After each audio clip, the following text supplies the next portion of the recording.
you for joining us this evening. We have a fantastic panel. We are joined by a very special guest, Professor Robert Kerr. And of course, we have Paul Ellis, Odon LaFontaine, author of The Great Secret of Islam, JC, also an author and a well-known guest on the channel, and myself, Lloyd. And we had discussed amongst ourselves that we would talk about Jesus in the Quran, but it seems we may be discussing more diverse topics than that. Professor Kerr has some very interesting material he wants to discuss, and then we'll see where the conversation takes us. So thank you, gentlemen, for joining us. Professor Kerr, please introduce yourself, and we'd love to know more about the work that you've done and the work that you're planning to do, and your thoughts on the topics that we plan to discuss. Well, okay, yes. So thank you for inviting me, and I hope I don't disappoint you or the viewers all too greatly. I shall do my utmost. But yes, I'm basically by academic training a Semiticist with Semitic languages. I did other things before bumping into Islam. I had tried to avoid Islam. Even when I did Arabic, I kept to Arabic literature and made a detour around Islam. And then I eventually ran into I was interested in Roman border defenses in late antiquity, and I ran into the Limes Arabicus, the Roman border defense. And then I realized that all of this stuff with the Quran coming from Mecca and Medina was absolutely impossible, and I wrote an article, and that seemed to be more popular than anything I wrote on Phoenicians in late antiquity or past participles in Punic and exciting stuff like that. And one thing led to another, and now I am the director of Inârah, which is at the University of Saarbrücken in Germany. And we lost Paul. There, Paul is back. And that's some of you might have heard of Inârah. We're a research institute on the origins of Islam and the Quran. We intend to apply historical critical philology to the study of Islam and the Quran, as it is the only way to analyze texts. So it's well known for biblical studies, but also for classical studies, Homer especially. And it's the only way to analyze text. There's some people that object. They say you can only analyze Western text this way, but nobody seems to mind when you apply this method to the Hebrew Bible, which is certainly not a Western text. So I've never heard a good reason why you shouldn't apply it to the Quran. It was established about nearly 20 years ago, I suppose 18 years ago. It's a group of, at that time in Saarbrücken, we had a critical mass of people interested in the same subject. And it was founded by my predecessor, Professor Ohlich, who was a historian of early Christianity. So he was a Catholic theologian, but he had difficulties, how should we say, with the divinity of Christ and with the Trinity. He had serious objections to both. And he started researching what he would have called the invention or the development of the Trinity, and then he bumped into Islam, and there were other people there working on the Sana manuscripts, and Luxembourg was still there then, and with his Syro-Aramaic approach, his book, which appeared nearly more than a quarter century ago. And what we then have seen is this has turned Quranic studies into something scientific. So we have this problem that nowadays we do Islamic studies, and they say, yeah, you can't, in French, you would say you can't essentialize Islam. I'm not sure what you say in English, but essentialiser, I don't know how you translate that, but you can't define Islam. I think that is to a certain extent, it may be justified, but I think that when you often hear about Orthodox Islam, well, Islam can't be an orthodoxy because it doesn't have a dogma. It's more an orthopraxy than an orthodoxy. Well, on this point, I mean, Muslims are expected to believe the Quran and not question it. So in some sense, they obviously want to impose their own paradigm on the rest of the world. But then also, Islam also defines itself. If you go into the two oldest Islamic dictionaries, like the Al-Qamus al-Nahit and the Lisan al-Arab, they define Islam, and it's a deen. And a deen has very specific criteria. And effectively, a deen, I think this is part of where you raise an excellent point. This is where a great part of the misunderstanding arrives, is because deen is usually translated in English, I guess, as religion, which not its political system. It's a political legal system. Well, in German you would say a Daseinsordnung, an order of existence, because let's say if you take, for example, the Sharia, which is based on the Islamic traditions, largely the Sunnah, let us say, sort of a de facto canonization of the Sunnah, but as the concretization of the will of Allah. So you see several interesting things here.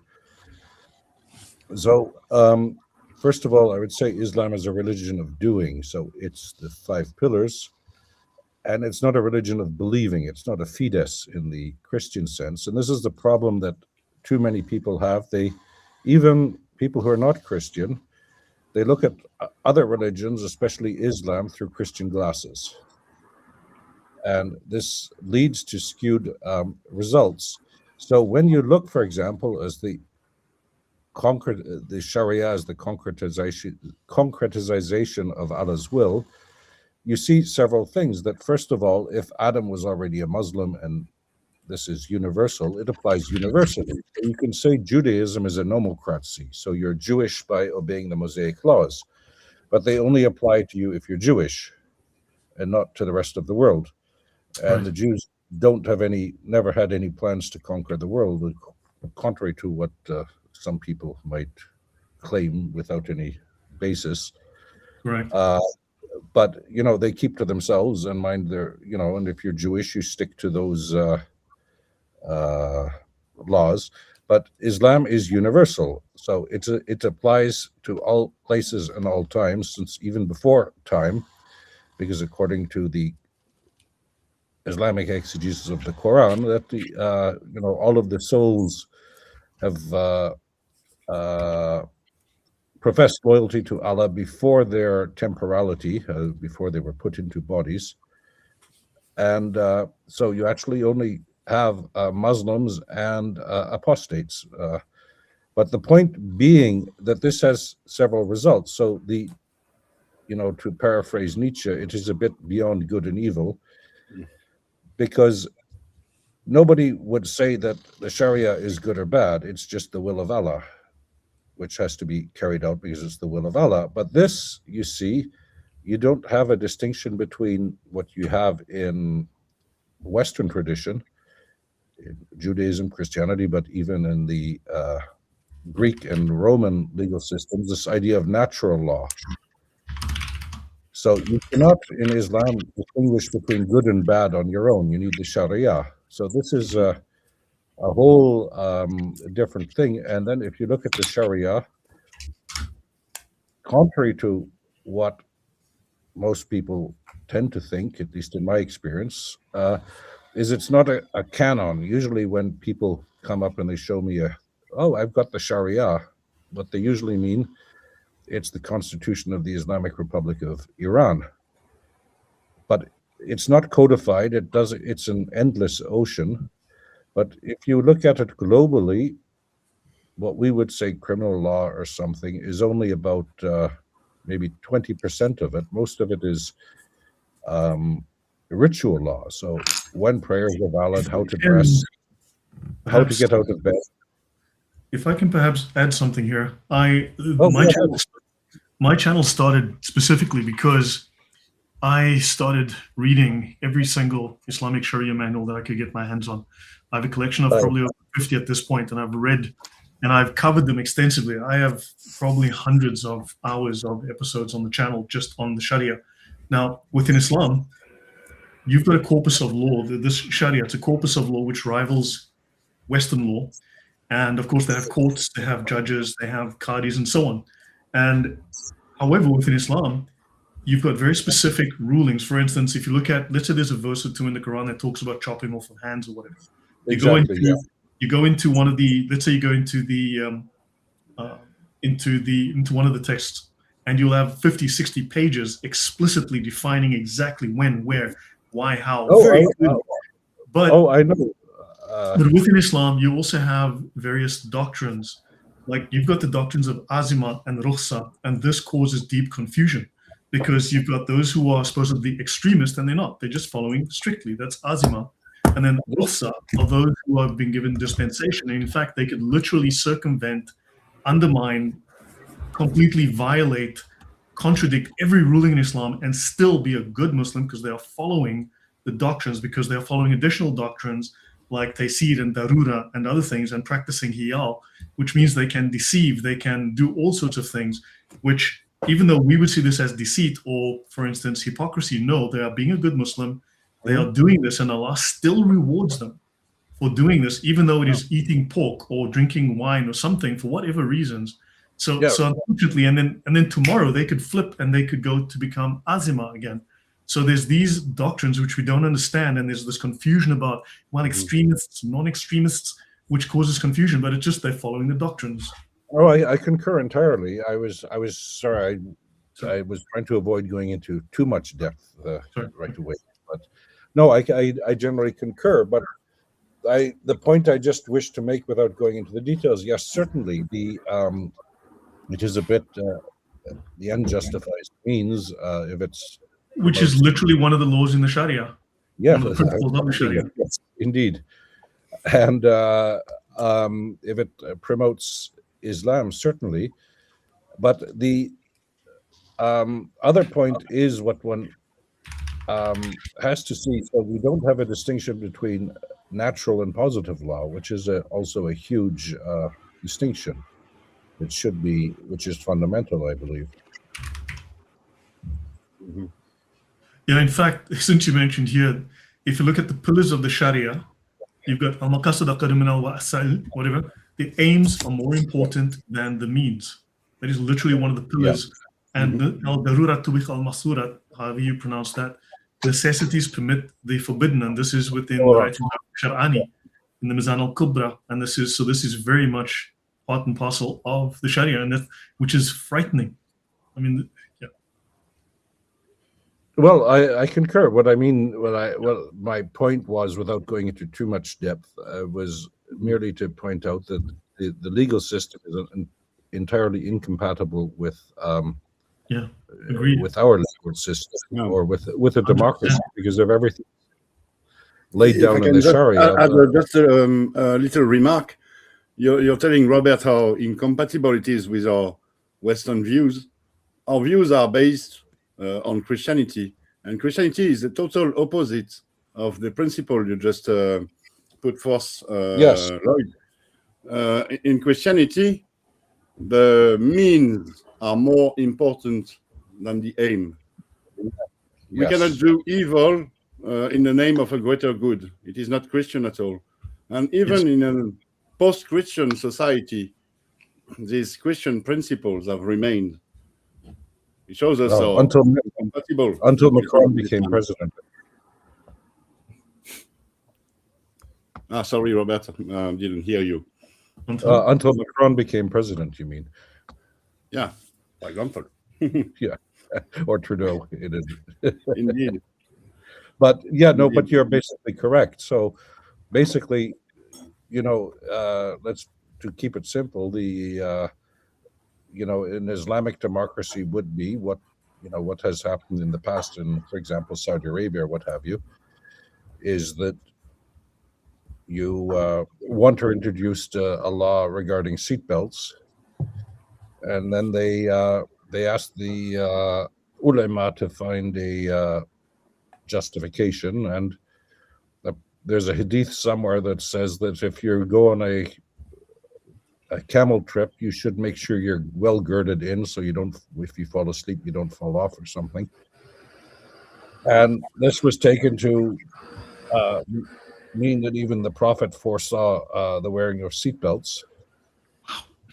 So it was then put up to the vote, and of course it was 100% for, because who's going to vote against a divine revelation, let us say? Or well, put it this way, just to keep it simple: if Christianity is seen as the imitation of Christ, then Islam is seen as the imitation of Muhammad. And without being a historical critical scholar, if you read the Sirat, both have to lead to entirely diametrically opposite results, I would say, without judging either.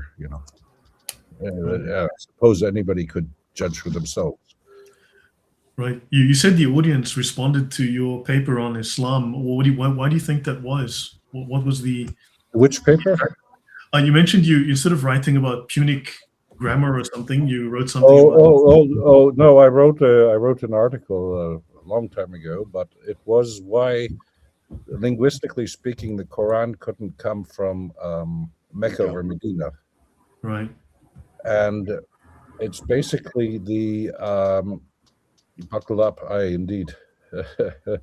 But yeah. So I mean, this was foreseen before the beginning of time. You have to be thankful. Without Islam, we wouldn't have seatbelts. Allah works in mysterious ways, as we say. But being less serious, no, no. But going back, so the point is, if you look at the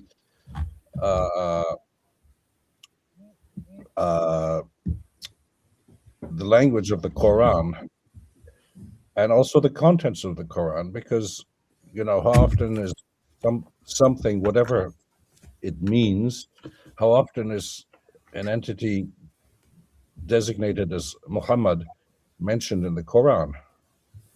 4 times, maybe? 4 times. And who is the most mentioned figure in the Quran? Jesus and Moses. Exactly, Moses and then Jesus. And if you look at the Quran, it is largely a Christological work on defining Christology against the view of Chalcedon. And if you look at the debates, especially in the Eastern Church, Oriental Church, an actuary actually broke this down. I know an actuary who did this, and he mentions he made this graph. Muhammad, Jesus, Moses, everyone else. So he says here 40% of the time. Mm-hmm. No, but what you also find in the Quran. If we just add one little bit, I think Pharaoh gets an awful lot of mentions in the Quran, doesn't he? Yeah. I think 74 more than Muhammad. It might be mentioned more than Jesus, isn't it? 74 references to Pharaoh.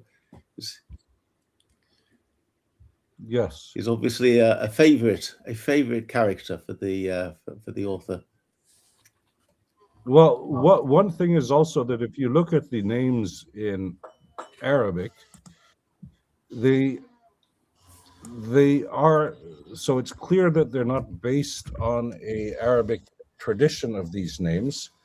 Mm-hmm. So most of the names of most of the biblical figures in the Quran are Arabic transcriptions of Syriac renderings of these names. For example, you see something like Ismail, which, in Hebrew, Ishmael is pretty transparent also under the circumstances of his birth as described in Genesis, God heard.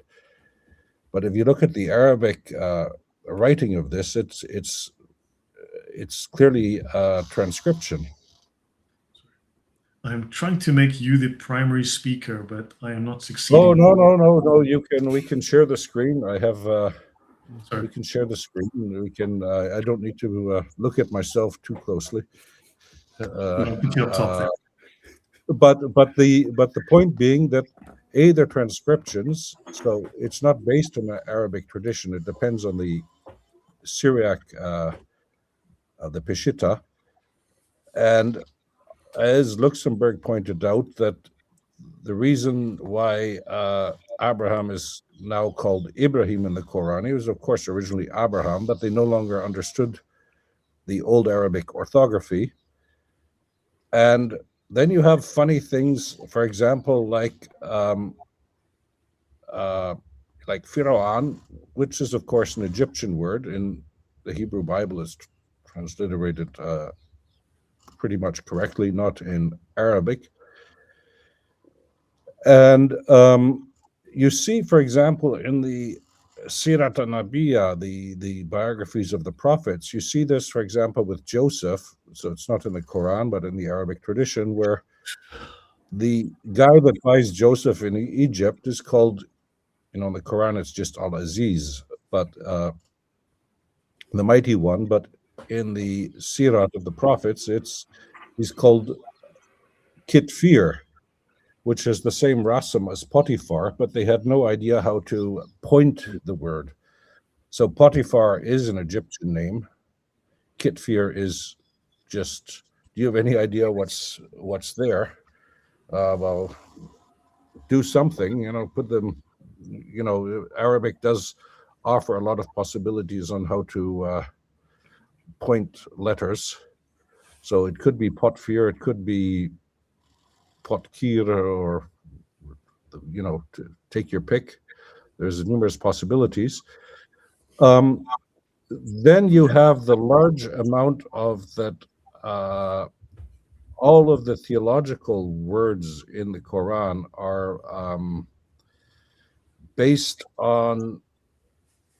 from Aramaic. So this does say something, because if you look in European languages, Western European languages, the vocabulary of Christianity comes largely from Latin. That was the language of the missionaries. And in Slavic language, excepting Polish and some others, it's largely from Greek, which was the language of the missionaries. And you see this also in classical Ethiopic, is where the Christian vocabulary comes from Syriac. That was the language of the missionaries. And it's also in Arabic. So if you look at all of the words for the 5 pillars of Islam, they're all borrowed from Aramaic, just for an example.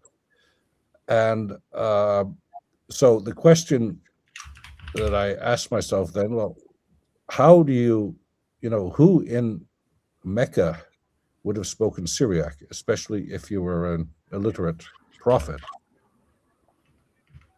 And then if you look at the script distribution, the fact that this Arabic is written in the letters, which is clearly derived from Aramaic, an Aramaic script. But if you look at the distribution of inscriptions, the Aramaic was largely used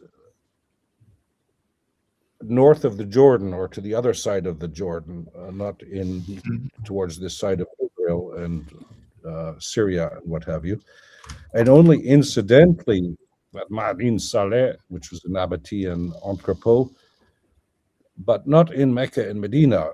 And there you used, so if you look what happened, you have the old South Arabic writing. I don't know if you have a picture of that, Lloyd, but... Of which, sorry? The Sabaic inscription, just type that in. Yeah. Find it.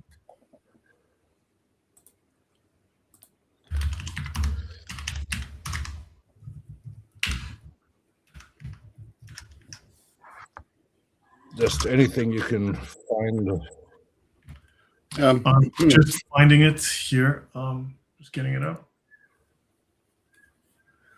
And I think it's, here we go. For example, this is the earliest evidence, this article from 2022, the earliest evidence of Christianity in Arabia. And they mention, I believe this was the Sabaic script? Well, let's say that on this inscription, if something was written in Mecca in the 7th century, it would have used a script not exactly like that, but similar to that. which is I'll just ultimately in the root. Pardon? Ah, voila. C'est mieux. That's better. Yeah, so this script, what you're pointing to there, it's derived from the Canaanite alphabetic script, which was used in the Levant and Syria, Ugarit, in a cuneiform version. And at some time in the Bronze Age, towards the end of the Bronze Age, this split off, and like that, that's monumental Sabaic, which is also related to the Ethiopic script still in use in Eritrea and Ethiopia today. And this originally comes from the Levant, but went to Yemen and had a life of its own. And you see that Arabia up to the Jordan was largely under the influence of Sabaic culture, voila, like that. And so if the Quran had come from Mecca or Medina in the 7th century, it would have been written in a script similar to that or based on that. And the interesting thing is you wouldn't have needed diacritics because this script can render all of the phonemes of Arab with distinct letters. So if you look largely, the problem that one had by adapting an Aramaic script to Arabic, you see this with the Ain and Arain. The Aramaic had lost the Rain, a long time ago, hundreds of years before. So they took the sound that was most similar and they put a dot on it, on top, and then you get to Arain. And but if you look, for example, at the Kirat in the Quran, so this proves the oral tradition of transmitting the Quran. Tabari gives a funny story about this, but if you look at the distinctions, even if the Ra and the Za, the Zain, the Z, and the Ra, the R, well, you can't invent a sound change that has where Z becomes R. So it's either one or the other. So they couldn't always distinguish it. Potiphar Kitfir is a good example. So the Fa has one dot on it, and the Qa is the same sign with two dots on it. So say Kitfir or Potiphar. So the script definitely points to northern Syria. And for example, if you look at Greek epigraphy, so when they wrote names, because Greek was a common language in the Near East until Islam, Syria, Lebanon, even Jordan, the Christians, the Chalcedonian Christians anyway, spoke Greek often. The further you went into the desert, the less Hellenistic they became. But the point being that if you look at the names in Greek where it's vocalized handily, when you see Semitic names, it's hard to determine which language they belong, but the diagnostic indicator, the easiest diagnostic indicator of Arabic is the definite article al. And in northern Syria, you find the greatest concentration of names with al. And what's interesting is that you have this phenomenon in Arabic pronunciation called imala, which is where the the short a, can become pronounced like an e, so el. And you often find this rendered in Greek inscriptions with an eta, with an e, so el. But according to Islamic tradition, this imala was a feature of the dialect of Mecca, which is of course nonsense. Right. So my argument was basically that the script, the language, and the contents point to northeastern Syria, which was, if you look in classical antiquity, that was Arabia, later Arabia Petraea and the Roman provinces there. But Greater Palestine. Pardon?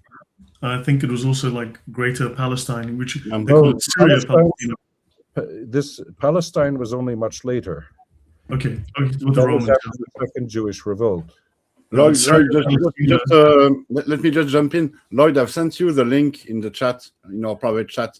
For Robert's article, there is a map here that you can show our audience. Thank you, Odon. Here we go. Voila. I'll drop the link in the chat as well. Yeah. There's the article there. It's the brief version of the article. So what you see in Arabia Petraea, but especially towards Aleppo in the north.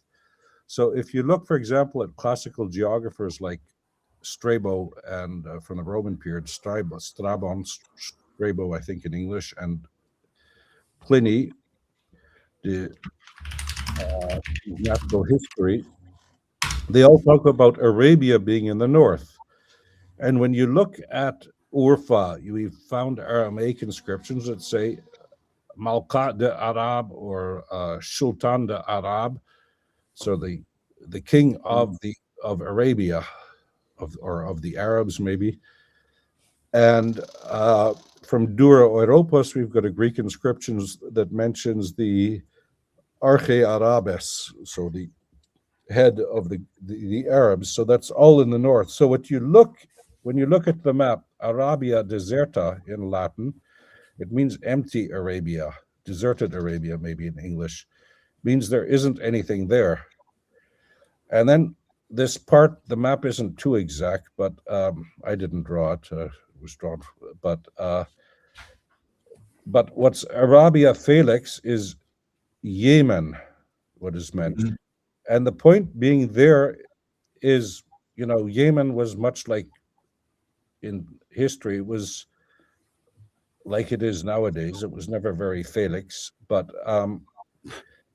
the point being, it's a translation mistake, because Yaman, it means right, to the right, which, so if you look, when we navigated before they discovered the North Star,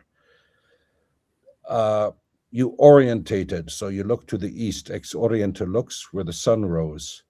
So then your right is to the south, and you also have this in Hebrew and what have you, that your right is the south, but right is always good, because, if something is sinister, well, sinistra in Latin, Italian is to the left, and right is good and left is bad. I mean, we don't need to get into a political discussion, but you get what I mean.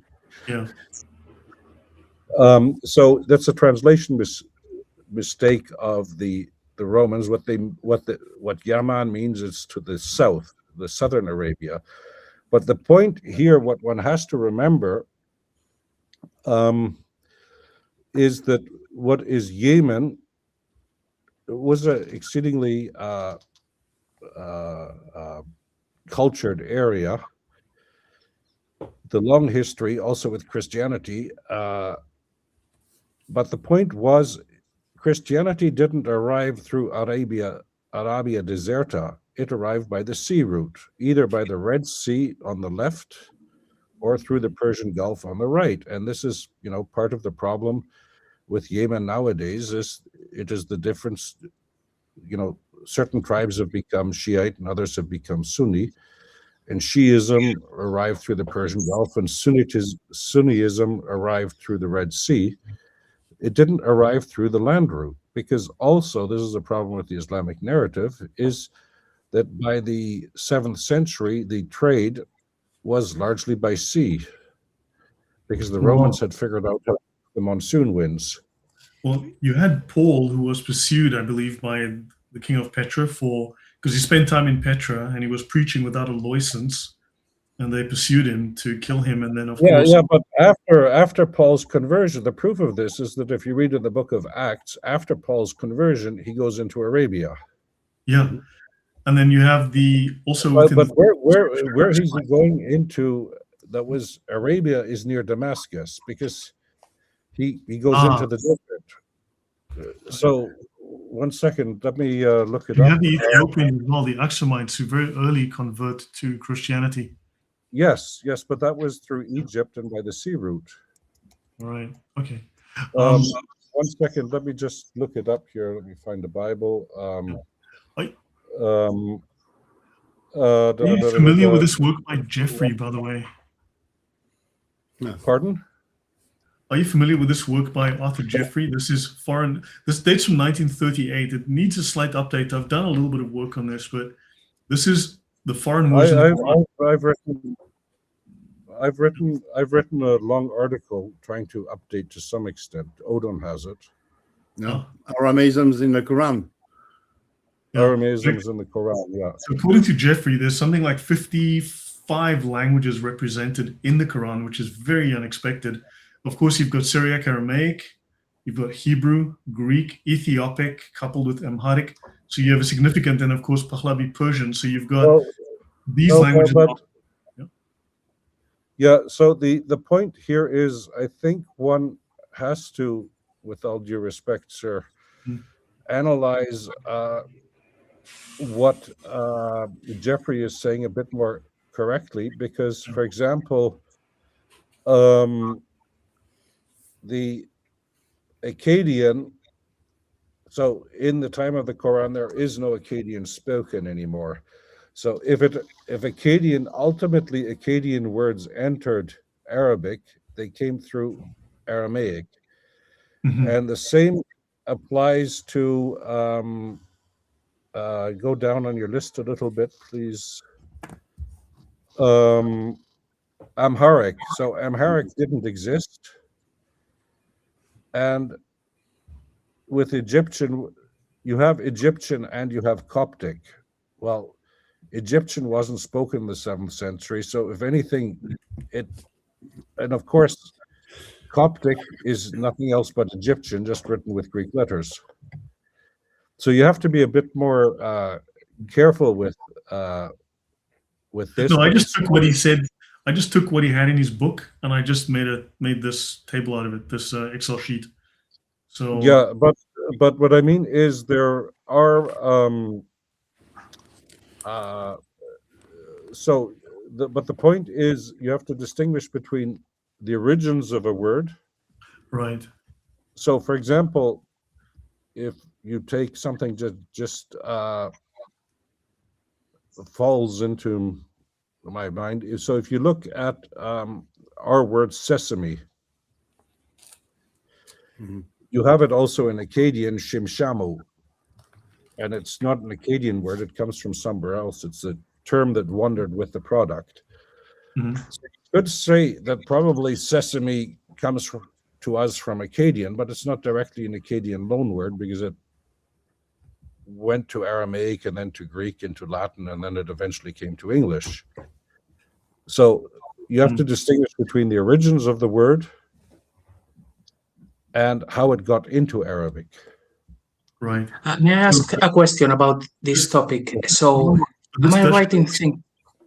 Sorry, but this does show us it's not a pure Arabic Quran, because the language.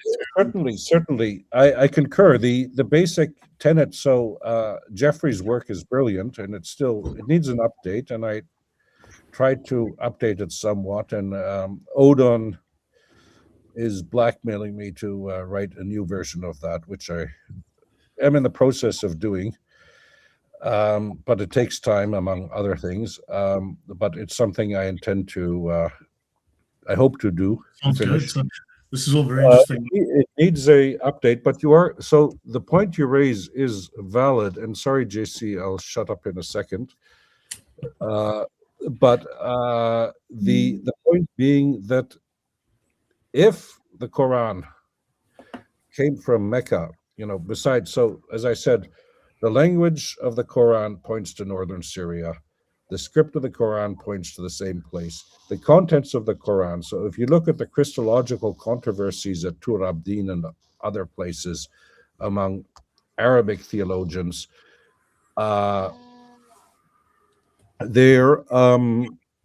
they're all in northeastern Syria in the centuries between Chalcedon and supposedly the appearance of the Quran.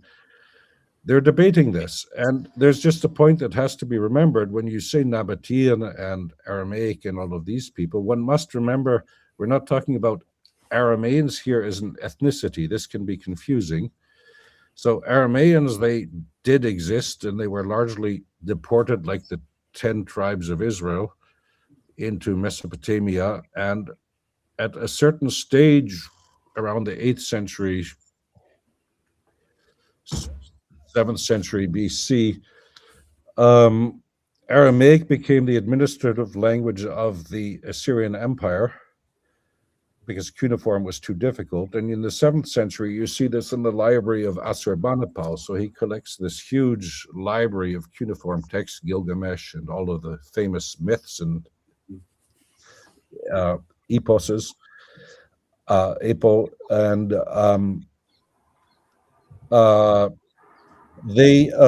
but on the back, on the spine of the tablet, the title is written in Aramaic.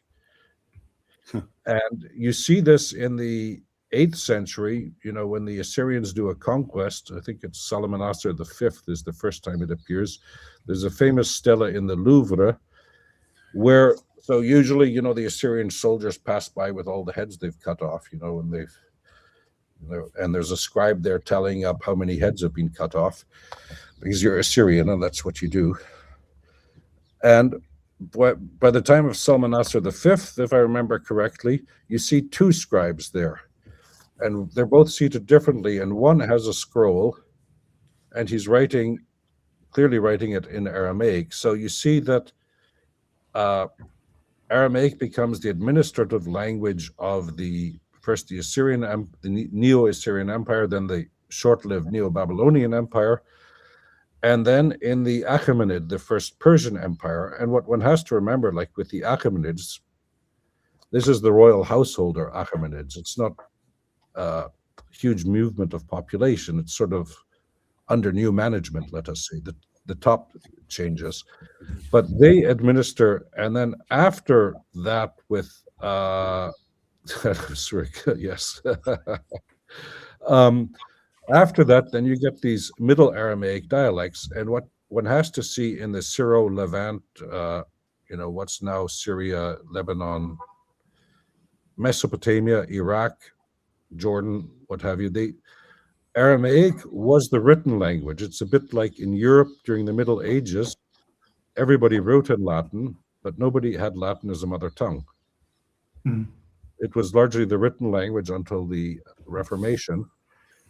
And then, people like Luther decided, for some reason we shouldn't have Latin anymore, and we have to write the vulgar languages. But anyway, and now we're stuck where we are today. But the point being, that Aramaic was basically the international language before Greek. It was a world language. We find Aramaic inscriptions in Georgia, in Afghanistan, and one of the first references to Buddhism from a King Ashoka in Afghanistan. He writes them in Indian language and in Aramaic and Greek. So his mother is probably Greek. But Aramaic, he writes, because it's the international language.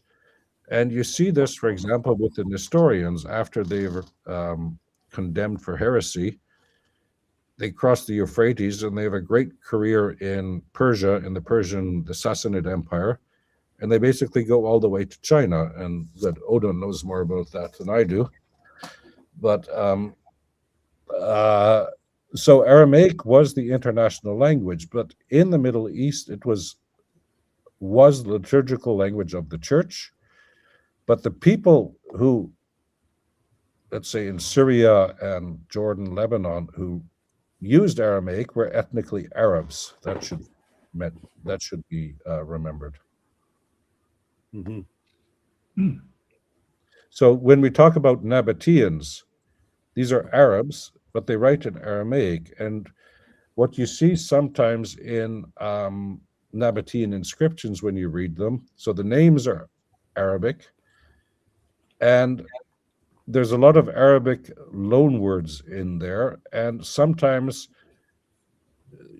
there was a while ago, but I was reading a tomb inscription, and a guy makes a tomb, and he says it's for his second wife and the children he's had with his second wife. And he sort of doesn't want his first wife, he's really upset with her, to have anything to do with the tomb, nor the children he had with the first woman. And he basically disinherits them. And there, the inscription, there you get into Arabic law. So he doesn't know the Arabic words for this. And then all of a sudden you find the last phrases of the inscription are clearly in Arabic, thinly disguised as Aramaic. And sometimes it's all over the map. So you have some inscriptions that start in Greek, and then the guy says, oh, shit, is this a aorist or is this a medium passive? No idea. Let's just switch to Arabic. And they write the rest of the inscription in Safa'itic or something. So it's a linguistic milieu there, but the important thing to remember is Aramaic is not an ethnicity. The Arabs are there. And the other thing is, if you look at the Arabic conquest of the 7th century, even if you accept the historicity of Mecca and Medina, for which there is no evidence, but we can discuss Safa and Marwa and Bakka if you want. Yeah. Shall we give JC a chance to make his comment? Just a question, if I may, a question about what we have seen on that spreadsheet a moment ago, which is, I assume I could be wrong about this, in order to assess if a word is from a particular language, that work would be done post diacritics. But if we were to look at the Rassam only, some of them, they may have been different languages. Would that actually be correct, that some words now, maybe they are Arabic, but in the original form, the diacritics were in a different place, and it would have been basically borrowed from a different language, and we don't have a way of knowing?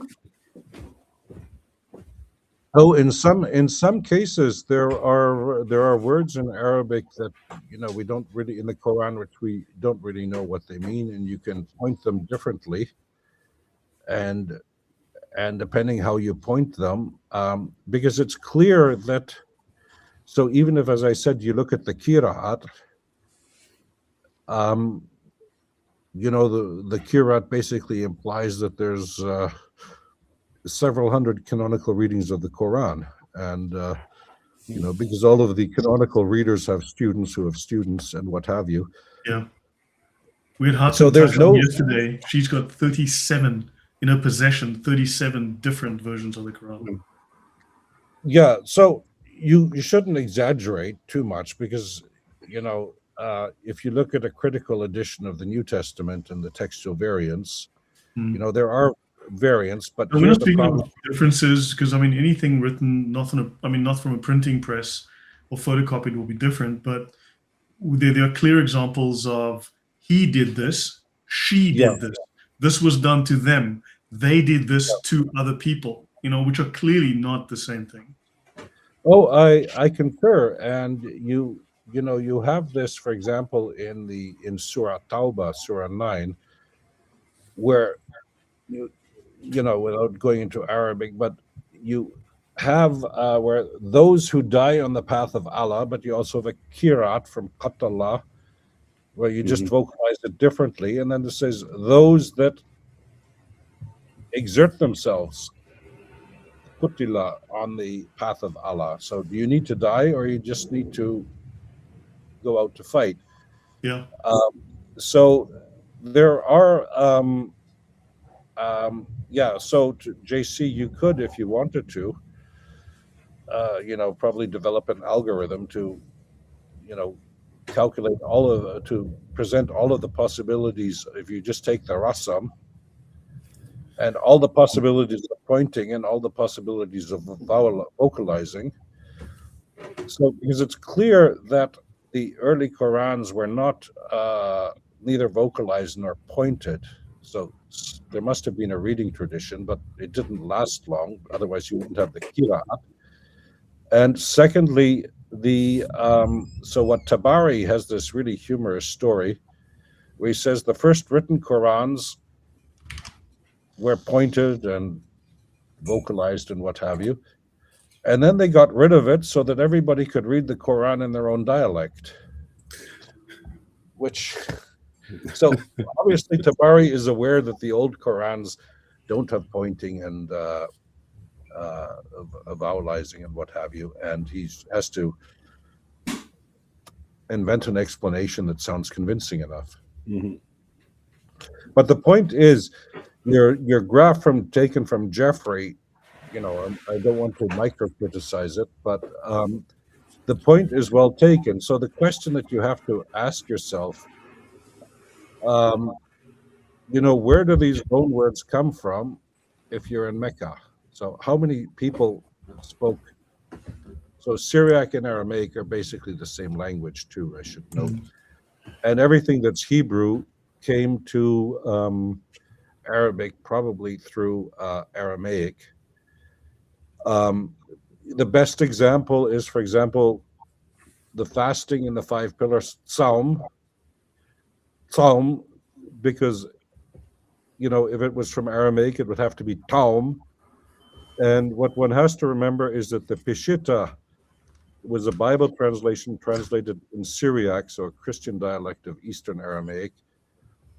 But it was translated probably by a group of Jews that converted to Christianity, and they translated it directly from the Hebrew. And technical terms they didn't translate.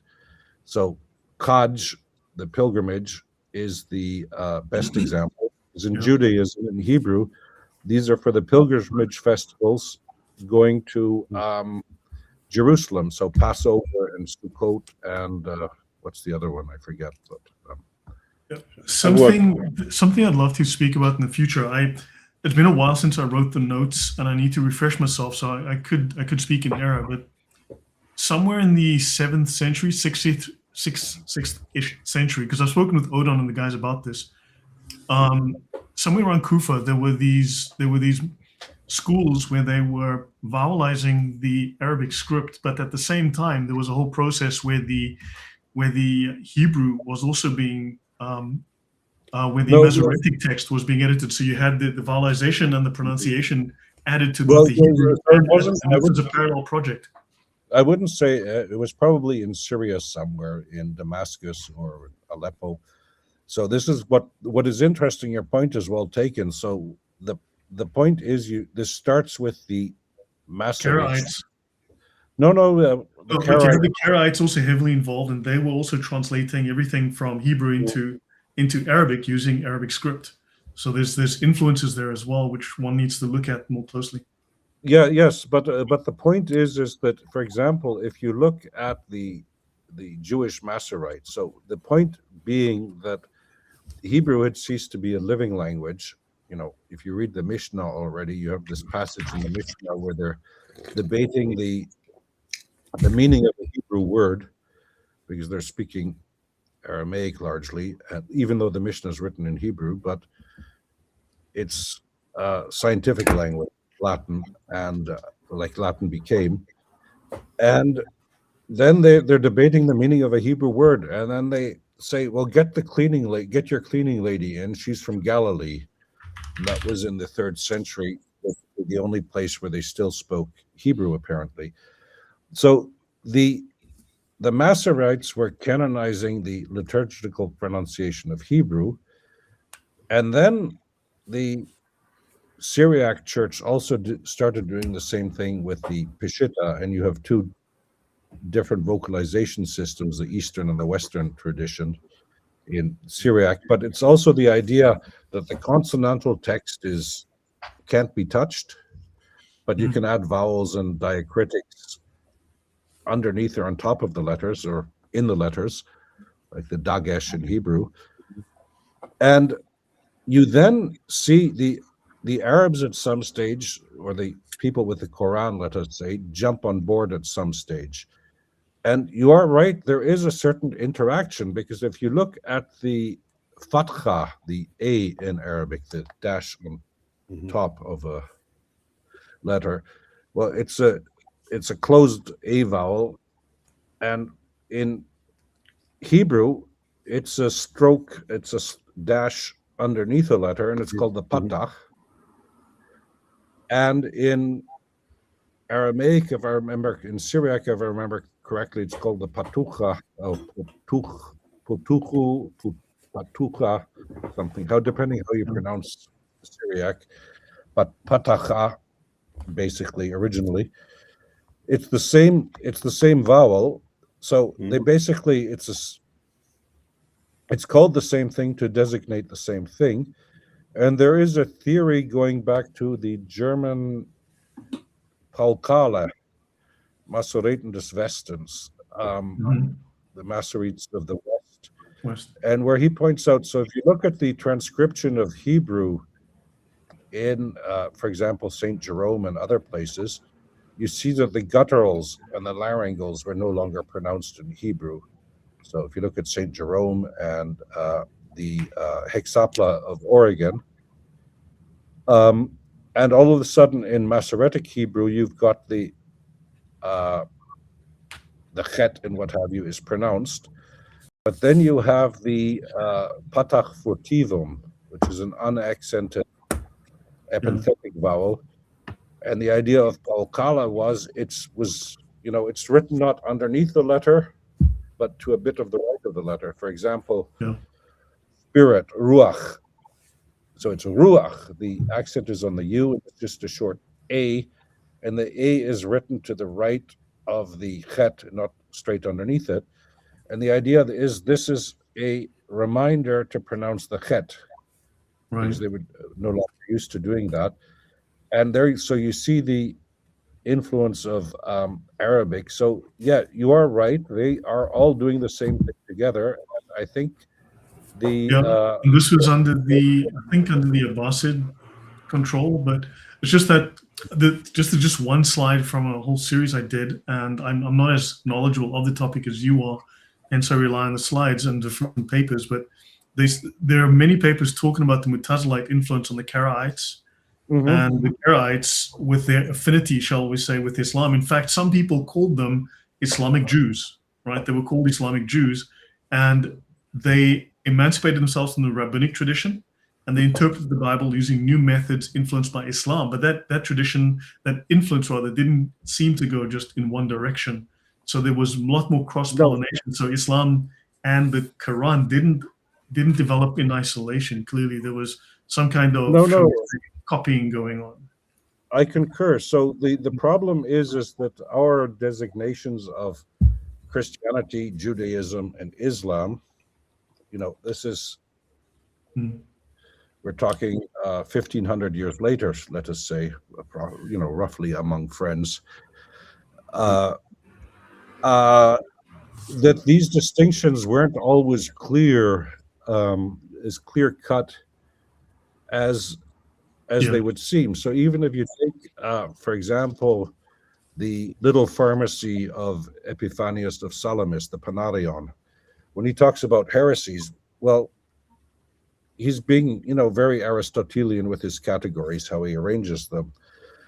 But whether there was actually a lot of these heresies, whether they actually existed, as an official movement, I kind of doubt. There were tendencies, when you go to this area, they had problems with the divinity of Christ. When you went to this area, Christ tended to be viewed only as a god and not as a man. And, there were general tendencies. If these people were nominalists and followed a Gnostic epistemology, then of course they would be highly subjective, but they would still follow within the tradition that was common to their practice or their area or their teaching. Well, yeah, and with Gnosticism, you have to distinguish between what you have in Egypt and what you have in Mesopotamia. And of course, because the Sassanids closed down the Mesopotamian temples, and a lot of these priests sort of became itinerant. Yeah, you shouldn't use the word syncretistic anymore, but I'm not using it in a scientific sense, just in a descriptive sense. Yeah. Of multiple traditions. But what you see, for example, so if you take Sacha Gaon's Arabic translation of the Bible in the 9th or 10th century, so he translates the Hebrew Bible, the Jewish Bible, the Old Testament into Arabic, because of course most of the Jews speak Arabic. But for example, in the Joseph story, in his translation, is clearly influenced by Surat Yusuf in the Quran. And these guys are reading each other's works, So you have rabbinic Jews are reading Karaite and Christian commentaries on the books of the Old Testament, the Hebrew Bible, and Christians are reading them. So there is a lot of cross-pollination going on. So our clear-cut distinctions are a little bit anachronistic, I would say. But with the Karaites, you have this amusing story. So you all know about the Dead Sea Scrolls. Except maybe Odon, no, I'm not sure about Odon. I'm not sure about that guy. But Odon does say we're a great team except for me, so I guess it's well, never trust the French, you. But I won't get involved in your domestic disputes.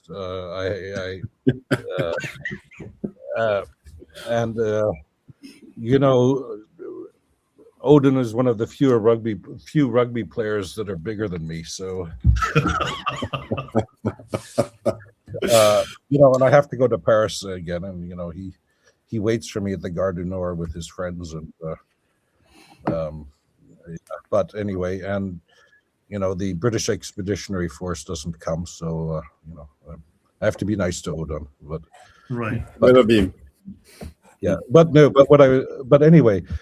So the story of the finding of that a sheep got lost in a cave and they threw a rock in and they heard something break. But there's a story from, I think it's the 6th century, where basically something similar happens, and they bring scrolls to the Patriarch of Jerusalem, and he's not, Hebrew scrolls, he's not particularly interested in them. So he passes them on to the Jews. And what is interesting, if you look at this famous Cairo Geniza, a discovery of the 19th century, the Geniza where you put text you don't use anymore. If you look at what was found there, certain texts in Syrian and Hebrew, the Damascus document, among other things. So we knew about them from the Cairo Geniza before the Qumran scrolls were discovered. And what is interesting, when you look at the versions that were found in the Cairo Geniza, so they were copied clearly by somebody who spoke Arabic, and one of the differences between Arabic and Hebrew, morphophonetically, is wa and ya. So yald wald is a son in Arabic, and yalad in Hebrew. So the Hebrew avoids the wa at the beginning of words usually and becomes a ya. It's a well-established sound change in Semitic. But so he's a bit unsure, but he's also unsure because he's clearly copying from a Qumran document. Because you all know the part in the New Testament where Jesus says, if you change one iota of the scripture, of course, yot in Hebrew is the smallest letter, but except when you look at the Qumran Ductus of Hebrew, there it looks very much like a wa, a W. And so this guy, he's Arabic, his Hebrew isn't that great, but but he's clearly more in biblical Hebrew than in post-biblical Hebrew. And he's copying this, and he can't always distinguish between, for example, between the wa and the ya. So, and this was found in the Karaite synagogue in Cairo. So there's one theory that part of the Karaite the origins of the Karaites could have been due to a find of some Qumran text in the 5th or 6th century. But that's just a thought. So the Karaites, that's complicated, but yes, they certainly do have a. Then with Karaites, we also have to distinguish between the Karaites in the Byzantine Empire and the Karaites in Palestine and what have you. It's not a unanimous, a uniform group, but yeah, good. Their origins are a bit murky, and it of course depends who you ask. If you ask a Karaite, that's the real Judaism that goes all the way back to Moses, and everybody else got it wrong. But I suppose that's the nice thing about heresy. You're always right, and everybody else is a heretic. May I ask on the topic of still this cross-pollination between different cultures?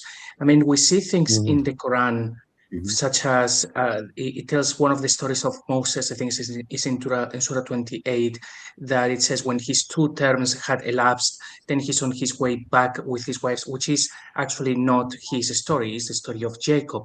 So with that cross-pollination of cultures, they would have known that the book was basically just stories and told quite poorly. Do you know how the transition would have gone from one text that is just a collection of stories into, okay, this is now divine and it's telling the real stories as they happened? Do you have any thoughts as to how they went from A to B? Well, of course there is. Well, what I'm saying is that by the 9th or 10th century, so for Christians and Jews probably earlier, Origenus was condemned for being too Jewish in his exegesis. But the point is that with the origins of the Quran, we don't know a lot. It's an unknown mystery. Your point is well raised. So, for example, that if you take in Surah 18, the famous Dhu al-Qarnayn, the 2-horned one, which is usually seen as Alexander the Great. But if you look at Moses, one second, Saint Peter in chains. Let's see. Yeah, if you look there, Lloyd, Moses, Saint Peter in chains. If I could trouble you to look that up. Moses, Saint Peter in chains. Yeah, it's the church. San Pietro in Vincoli. Yeah, got it. It's by Michelangelo, a famous sculpture. Wow. And if you put that up,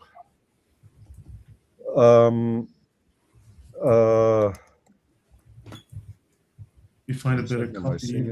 Yeah, and there you see Moses in chains. So if you look at where's my Bible? Do I have an English Bible here? No, I only have a French Bible. But if you look in, I'll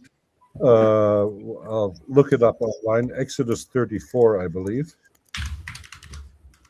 and Exodus 34.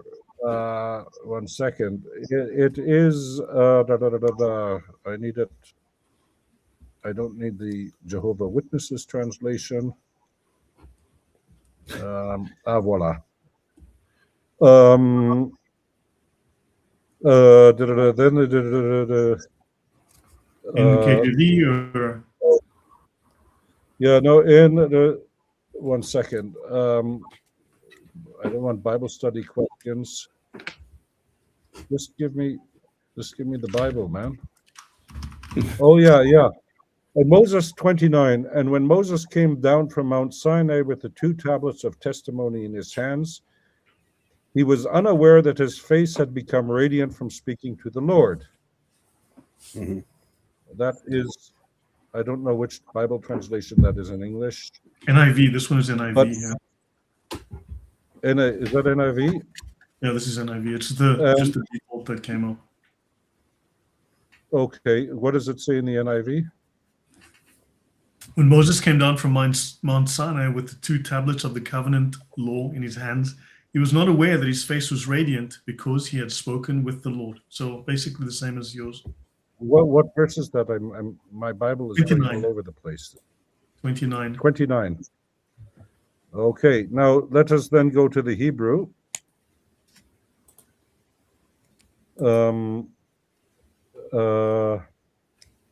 With 2 tablets of the covenant in his hands. Now, well, Do one we second. have Orthodox Jewish Bible? Is this going to be the Hebrew? No, I have no idea. Yeah, that's fine. It's Vayehi. No, but this is English. We don't find a Hebrew. No, if you go to Sepharia, you'll find it. Oh, Bible Hub. Sure. Come on, Sepharia.org. What the heck? Come on. My typing is terrible. Let me just fix this. Sepharia.org. And I want to go to Tanakh. Yeah. Tanakh, top left.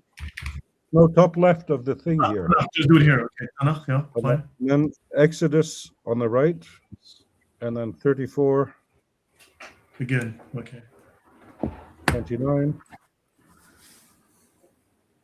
Good. And then it says in Hebrew, Vayehi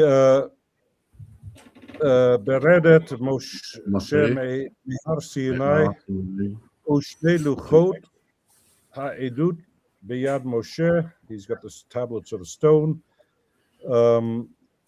Birdeto min hahar u'Moshe lo yada ki karan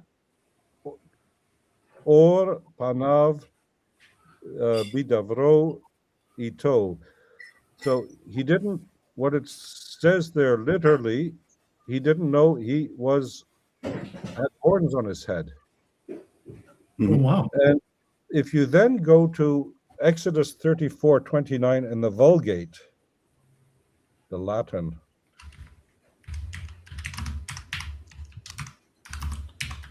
Where do I find the Vulgate? Let's see.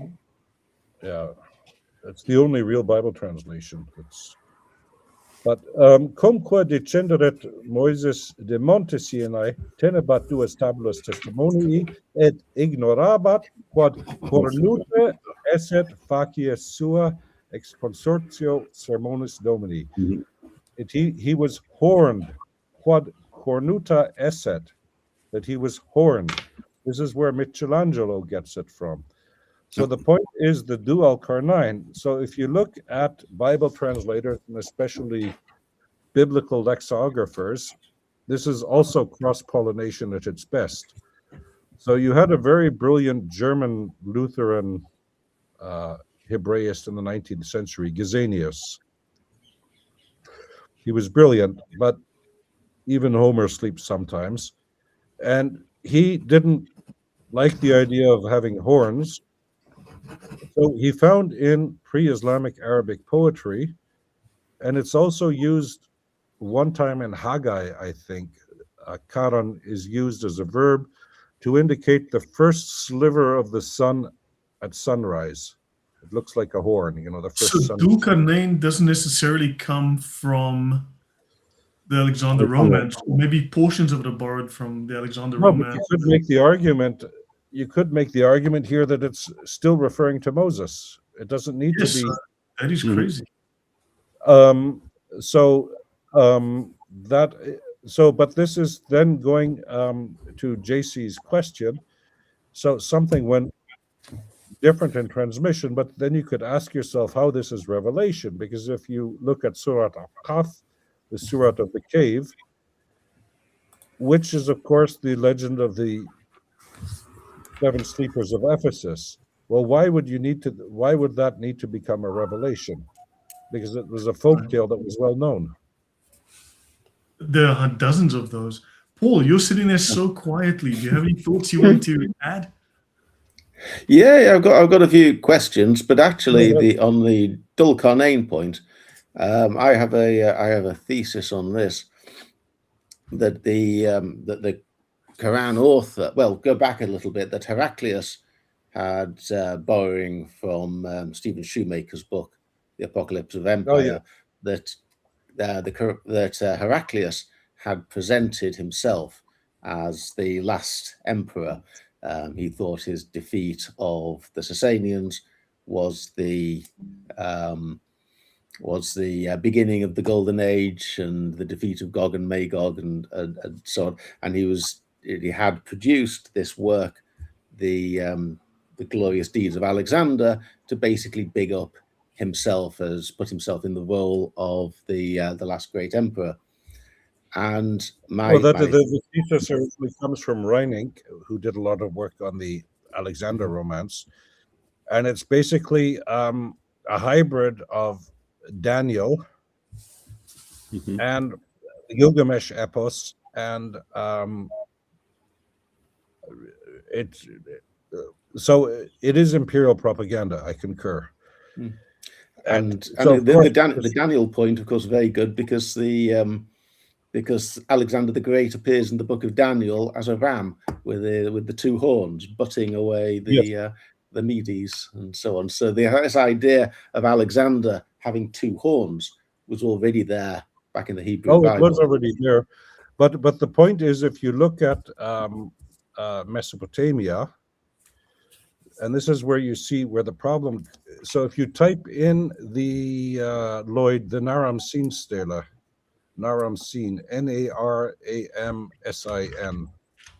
Naram-Sin stela. Voila. Naram-Sin stela. There we go. Picture, just a photo. Picture is good. It's in the Louvre in Paris. So yeah, that's a good one. Yeah, I could make it big. Yeah. So what's interesting is you see that most of what people says about Western art is incorrect. Because if you look at the depth and the perspective, because everybody is looking up. So if you draw lines from all of the eyes and you go to the top of the stela, go higher, they're all looking to the two images of the gods.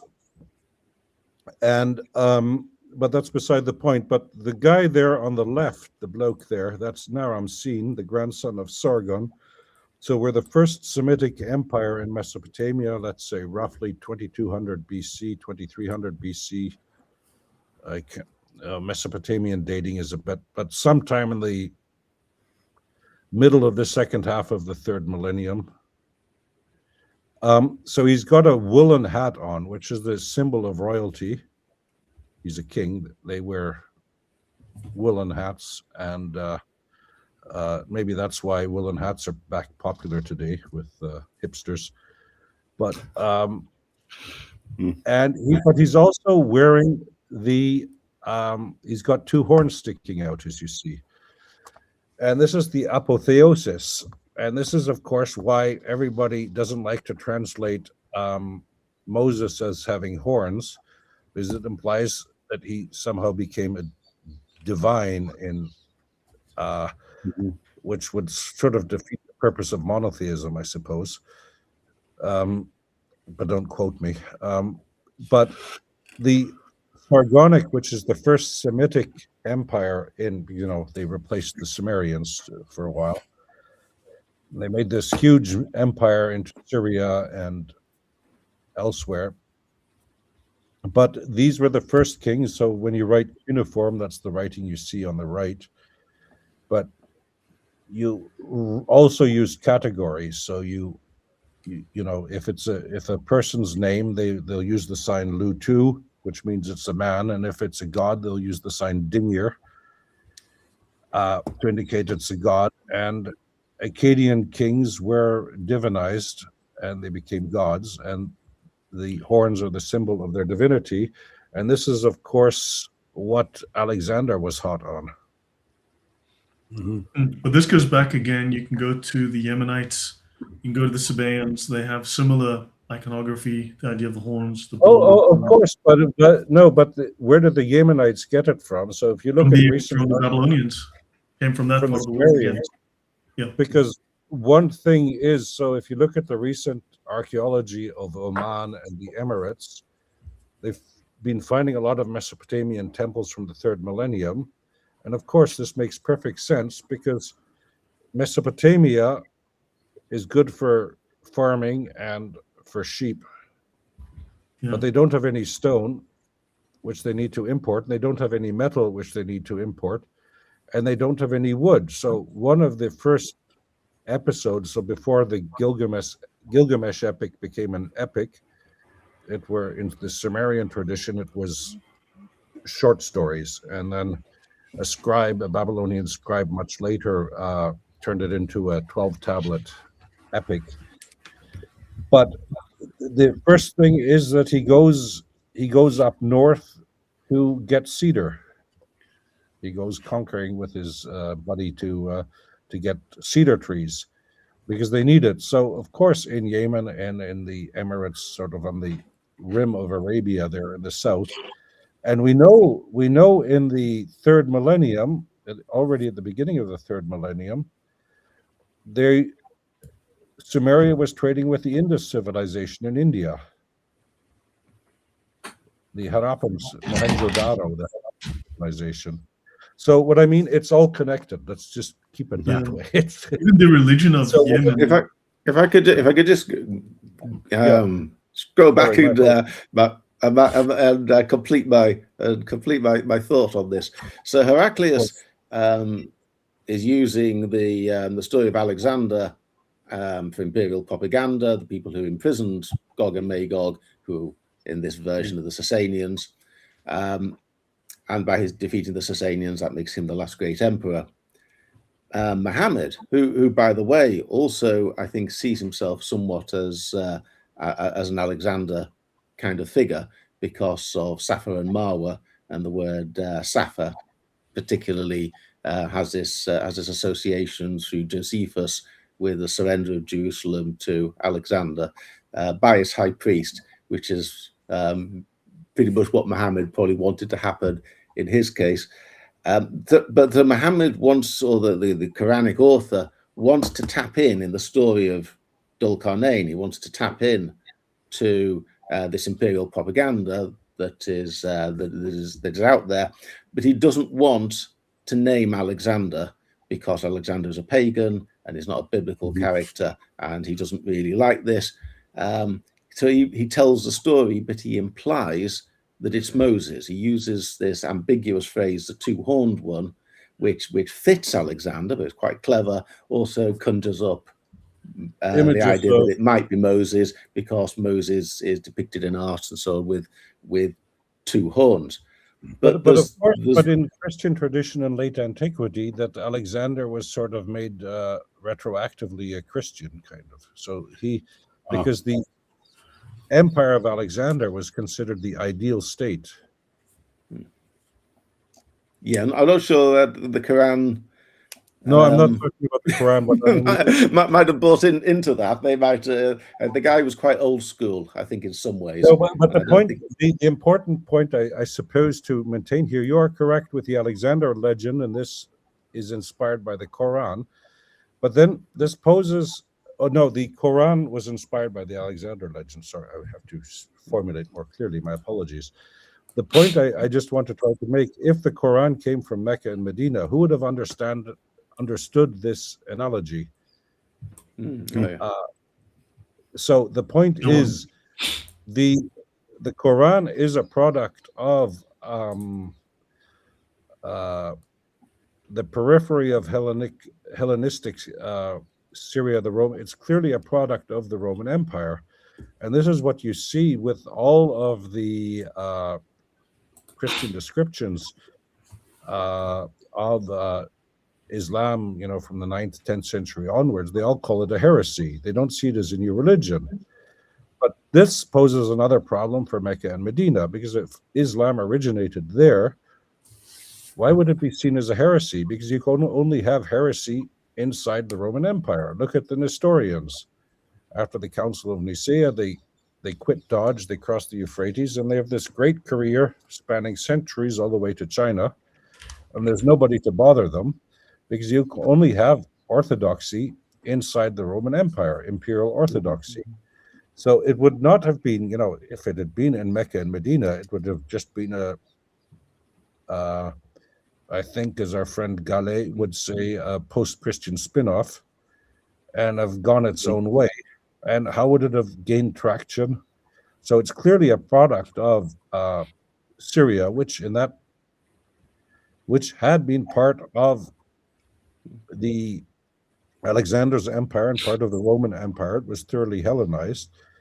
And this is what we see. And of course, one of the side effects of imperial disintegration is you start writing vernaculars. So one of the side effects of empire is you gain in your own identity. So if you look at all of this post-colonial nonsense that we now have, that we have these countries where they see themselves as Canadians, let us say, but it doesn't really have all that much of a history, or Ghanaians or Nigerians, these were multiple kingdoms at some stage, but they'd been administrative districts which become countries. With Lloyd, South Africa might be a case in point, where you had a Zulu kingdom, you had two Boer republics, you had a British part, you had people that belonged to nothing, and a lot of people that moved in and out at various stages.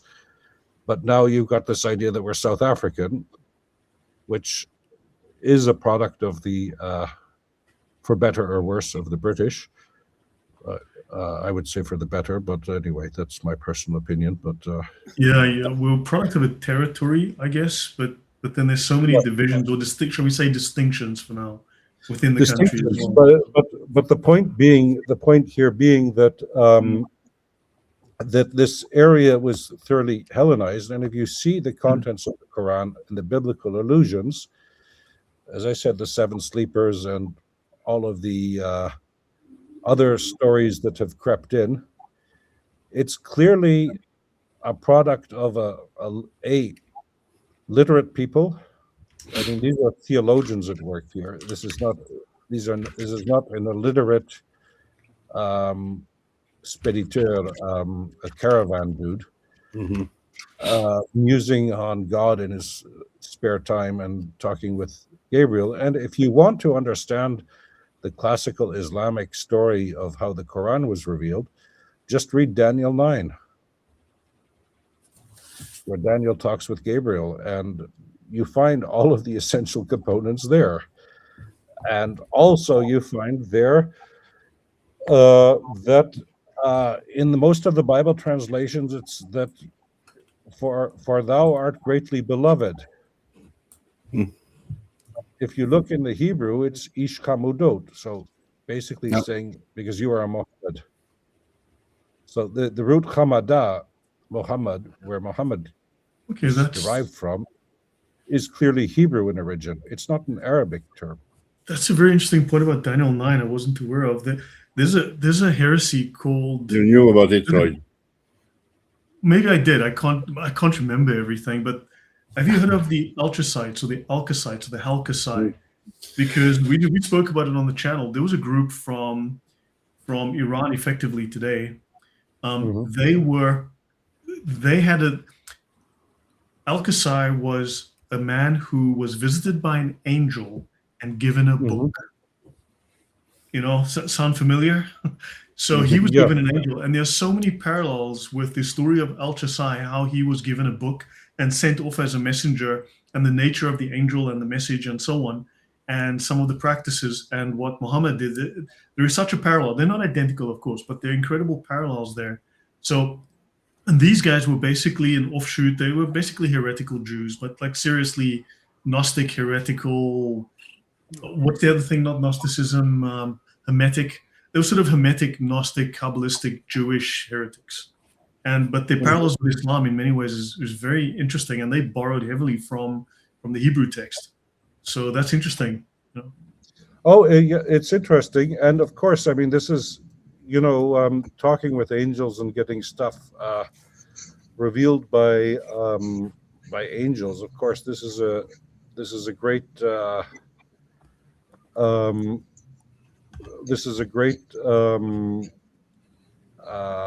way to give yourself authority, or to give yourself credibility. For example, if you put up Haggai 2:6-7 briefly.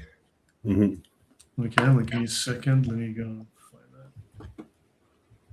First of all, with the English translation. Okay.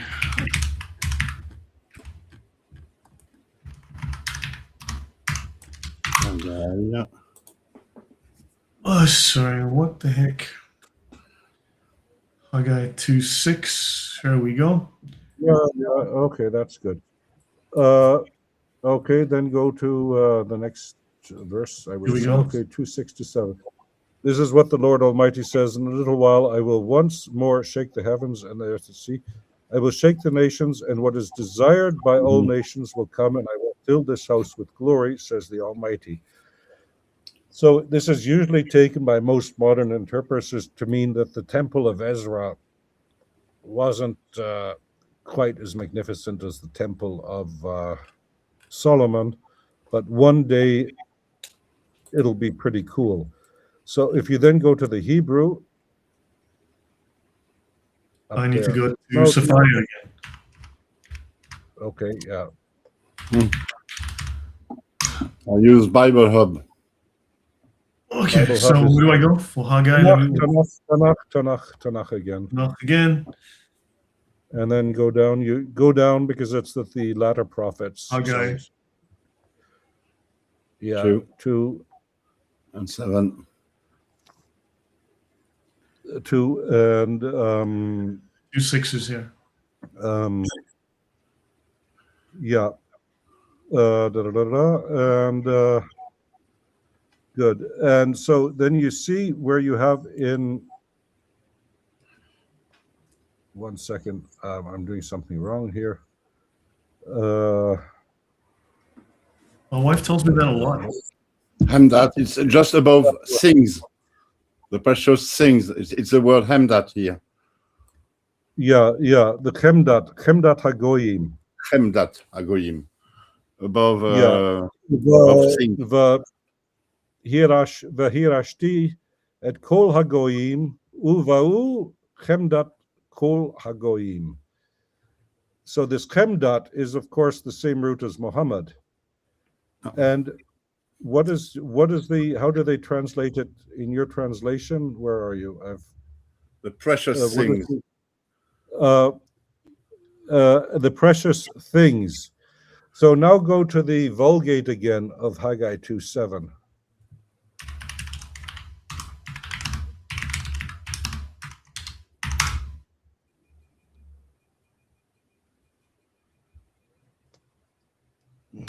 Jeez, my typing is terrible. Okay, yeah, that's good. 2:7. Quae hec dici Dominus exertuum ad hoc unum modicum est, et ergo commovebo celum et terram et it's 8 here. Et movebo omnes gentes et veniet desideratus cunctis gentibus. Of course. So if you look at Latin, you have in English desideratum. That's a desired thing. Yeah. In Latin, a desideratus is a desired male person. A desiderata would somebody who, I don't want to upset the transgender listeners, but Odon has warned me to be inclusive. But so the point here is the understanding of Saint Jerome, which is based on Jewish exegesis, because you also find this in the Talmud. Where Rabbi Akiva sees Bar Kokhba as the Messiah, and he uses this passage to prove it. So here we see the root of we see the same root as Muhammad, which is in Hebrew, and we have the Chemdat Kol Hagoyim. So it's the desired one, not the desired thing of all the nations. And as I said, Daniel 9, this works also with Daniel 9, this works pretty good. But here we already have something, the precursor to Muhammad already in the Tanakh, in the Christian Old Testament. So this has strong echoes of what Muslims like to do. The whole term "altogether lovely," like Zakir Naik used to want to do, which is supposedly Muhammad. So that's the idea of Song of Songs 5:16. He's altogether lovely. This is my beloved. Yeah, but the point is, I wrote a long article on that. Odin also has it. It's not an article. It's a whole novel. It's a whole novel. I wrote a biography of Muhammad before Muhammad. Yeah, it's a whole novel. Yeah. You can get it from Odin. He'll pass it on. So the problem is with what one has to do, and this is where Muslims go wrong, is that one has to look at things in context. So philology is the art of context and understanding things in their proper context. And what one has to ask oneself is, so first of all, why is the Songs of Songs in the Hebrew Bible?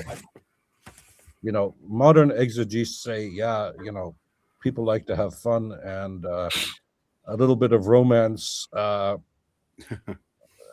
you know, it lightens heavy prophecy about sin and the end of the world, so you can have a bit of fun on the side. But romantic love poems somehow included in the Tanakh. But you see, there is, of course, this idea that the rabbis supposedly had a council of Yavne sometime in the 2nd century, where they decided on the canon of the Jewish Bible, the Hebrew Bible, our Old Testament, which is total nonsense. It's I think that theory is fallen into disrepute anyway. Yeah, but what they discussed there was the status of the Song of Songs. And as Gershom Scholem has pointed out long ago, the idea was, after the Christians decided that Jesus was the Messiah prophesied by the Old Testament, and let's say proto-rabbinic Judaism tended to be lesser and lesser messianic, they didn't really need it. But if you look at the exegesis of the Song of Songs, for example, if you look at get Song of Songs 8 on Sepharia, if you would. Song of Songs 8. Yeah, 1 second. I have to look it up here in my book. I mean, we've done an analysis of the Masoretic, and it's clear that they removed or altered various verses to remove mentions of the divinity of Christ. I'm not going to go down that path right now. That's a bit out of our scope here for today. But yeah, sure. It's a complicated subject. But if you let me just find it. Song of Songs. Give me a second. So you go to Song of Songs, and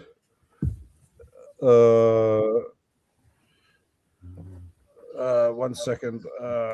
5. Which one? Pardon? 5. 5. Or 5-6, something like this. Okay, let's bring it up. 1 second here. 5 or 5-6. Here we are. 1 second. Let me just. Darn it. I'm trying to get my computer to cooperate here. I think I have it.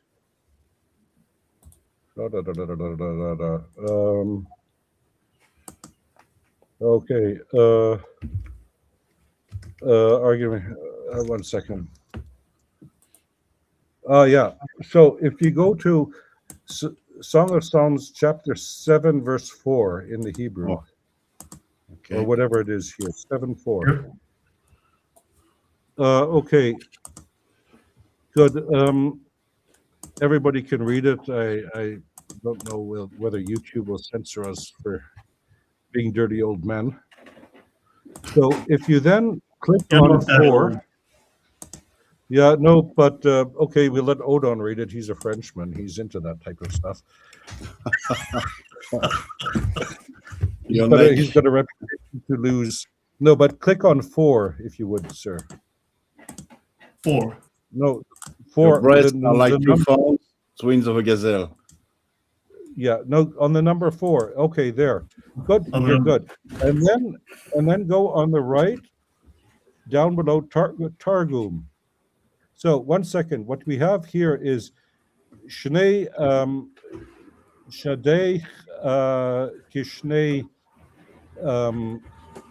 Ofarim To'omi Sevilla, I think, yeah, like twins of a gazelle. So click on Old Targum or Aramaic Targum Song of Songs. Your 2 redeemers are destined to redeem you. Messiah, the son of David, Messiah, the son of Ephraim, are like Moses and Aaron, sons of Jochebed, who resembles 2 fawns, twins of a roe. So to oversimplify things, Song of Songs was included in the Jewish canon because it was messianic, and when Judaism stopped being messianic, they didn't need it anymore. And because the Christians had their Messiah, and if you look at Christian exegesis, so one of the earliest commentaries we have of the Hebrew Bible in the Christian tradition is Origen's tradition, Origen's commentary of the Song of Songs, or what's left of it. And there he's clearly using Jewish exegesis, but this is this whole idea of Christ as the groom and the church as the bride of Christ. And this is the tradition we see here. So if you click open below, I'm trying to read it. Terrain Farikecha. Should I zoom? Pardon? Zoom in? But anyway, you see at the end, Mashiach bar David u Mashiach bar Ephraim. They're talking about the 2 messiahs there. And what's interesting is you've got the Farikaich,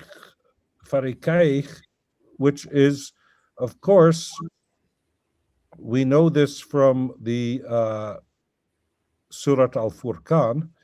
So Faraka in Aramaic means to save. So if you go to,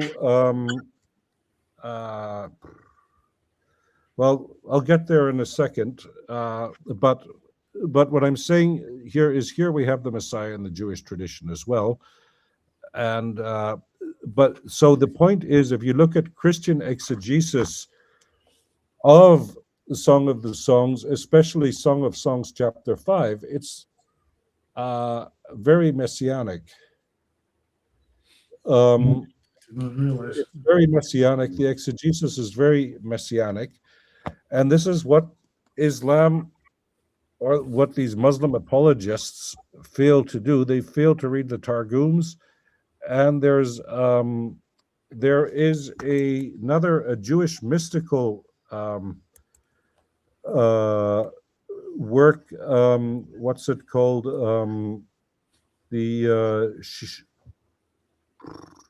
Shiur Akuma or something like that. The Shur Kama, yes. The Shur Kama.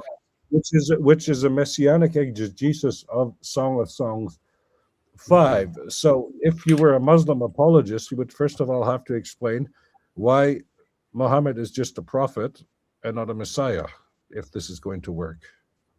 So if Song of Songs 5:16 is a reference to Muhammad, okay, you have to then explain why it's a plural in Song of Songs 5:16. So if you just go to Song of Songs 5:16. Let me go, Song of Songs. Give me one moment. In Hebrew grammar, it's called the plural of intensification or something. Yeah, Mal has covered that in the past. It's a plural, yeah. Here we go. Yeah, so 5:16. Yeah. He called Mamtakim ukulo Mahmadim ze dodi veze re'i benot Yerushalayim. So what she's basically saying, hey, this dude is totally cute, but he's all mine. So girls scoot. The point here is it's the plural intensifications, but if you're going to be an Islamic apologist, you would then have to explain if this is a reference to Muhammad. Well, it's a reference to Muhammad's actually then, and that would be, I suppose, an insurmountable difficulty. Yeah, because of the plural. The plural, yeah, it's Mahmadim. And then you would also have to explain how you get from Mahmad to Muhammad. Yeah. But it's clear that Mahmad was the original form of Muhammad, and it was Arabicized, because this is what we find in early, in Coptic, and the earliest Coptic references and Greek reference. But also, if you look at Latin, the Latin transcriptions, which are pretty early, Mahometos, that's where you get Mahomet in French from. How do you go from Muhammad to Mahometos? From Mahmad through Vulgar Latin, you can get there, the post-classical Latin. But then you also have to ask yourself, in Turkish, you've got Muhammad, but in Ottoman, the traditional form is Mehmed. Yeah. There's no way with Turkish phonology you can go from Muhammad and end up with Mehmed. Besides the words, you speak of the shirkama, which is the measurements of the body, which is sort of the measurements that the Jews, Rabbinic Jews, were trying to apply to the size of God, which made him 96 miles tall and so on. But the exact same idea was present with the Al-Chasai, who spoke of an angel whose head scraped the universe, scraped the sky, and whose feet straddled the entire horizon. And then, of course, when you see where Aisha speaks in the Hadith of how Muhammad saw Gabriel in his true form, then Gabriel is of the same dimensions. He's massive. He touches, his head touches the sky exactly like the Jews had it. Yeah. And then the Al-Chasai had it, and then Muhammad has it. So that's, an interesting parallel there. Well, of course, what I mean is that these hadiths, if, somebody should start doing source critical analysis of hadiths, because this is a great example. But then we run into the same problem. How would anybody know about this work in Mecca or Medina in Hebrew? Yeah. So, like how many, what did they do? Did the Jews, so the Jews of the Hijaz, they only exist in the Islamic tradition, of course. So I'm not convinced they're historical. So what do you make of Waraka bin Nawfal, Ibn Nawfal in Mecca? A Jew who converted to Nazarenism, who knew about the Hebrew scriptures, but the story is of course later, and it's of course the famous topos, because this is you get somebody from another religion to confirm that your guy is the real guy. Yeah, but the name of the guy, Ibn Nawfal. Nawfal, I think it means a folio or a page, a leaf in a book. A sort of fictional character. That says something about a Jewish influence, nonetheless. But I was thinking also when you were talking about Mahometos and Mehmet. You also have this in the Sirah. When Muhammad is born, the Jews of Medina see a star, and they know Muhammad is born in Mecca. Like, give me a break. Like the Magis. I was just thinking about the fact that John of Damascus, he talks about Muhammad, but he wrote in Greek, Mamed. Not Ma'amed or Mohammed, but only Mamed. He could have written Ma'amed. If you look at the name of Muawiyah, for example, the Gadara inscription that you know very well. Yeah, but the question Ma'awiyah. But Ma'awiyah, yes. So you could, if you want to do that, Lloyd, you can look up the Greek inscription of Muawiyah. You'll probably get to Islamic awareness. The Greek the Khamdat Gadara, type for Gadara inscription. Gadara inscription Muawiyah. That's interesting. Because this also undermines a basic tenet of the Islamic tradition, I think, as Odon might know. Gadara inscription Muawiyah. So here it is. Yeah, this one. Yeah, very good. So that's good. That works fine. Just call it up. Give it to as big as it gets. I can find a better copy. Okay, so first of all, what does the inscription start with? A cross. The cross. So that's a Christian cross. And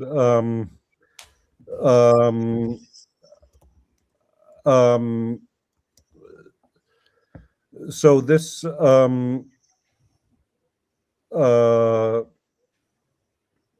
so that should tell us something about the last time I looked, but who am I to say anything? But the cross isn't really a Islamic symbol, but I might be wrong. You can correct me. Good. So where are we? So we have the inscription here, and then we have Epi Abdullah. So Abdullah, the servant of God, which is of course a reference to Isaiah, the Eved Yahweh, the Eved Adonai. And it's a Christian name, of course, in pre-Islamic Arabic. And then what Odon was referring to, this is Ma'aviyah. So they don't write the Ain, and he's not called Mu'awiyah as in Arabic, but this is also what we find in the Jewish tradition. He's also called Ma'aviyah. And then we find he's called the Amira al-Mu'minin, so the commander of the faithful. But of course, the question is, the commander of which faithful? So, al-Mu'minin, and then we have Apeluthe Kai Aneothe. So basically, it was preserved and renewed. O Klibanos Ton Etauthia. So the sauna of the residents here, Dia by Abdullah Huyu Abu Asemu, by Abdullah, the son of Abu Hasim, the Sumbulu, the counselor, and Mene de Cambrio in the month of December. Gente emera deutera indictiones. So it's on the December the 5th, on the second day of the 6th year of the indiction. The indiction years were the Byzantine taxation system. So every 7 years they reassessed the value of properties. And it was, so he's clearly, Muawiyah is within the Byzantine Empire still to some extent. He's using the indiction years. And then we find Etus tes colonias, and then 726. So in the year of the colony, 726, so that's the annus provinciae of the Romans. So when the region became first this province. And then he says, Kata Arabas Etus 42, Ais Iasem ton Nosunton Spude Ianu, and then M, which probably stands for Metropolitu Gadarenu. So the final, so he has the indiction years, which are Byzantine, the years of the colony, which is the Annus Anni Provinciae, which is Roman.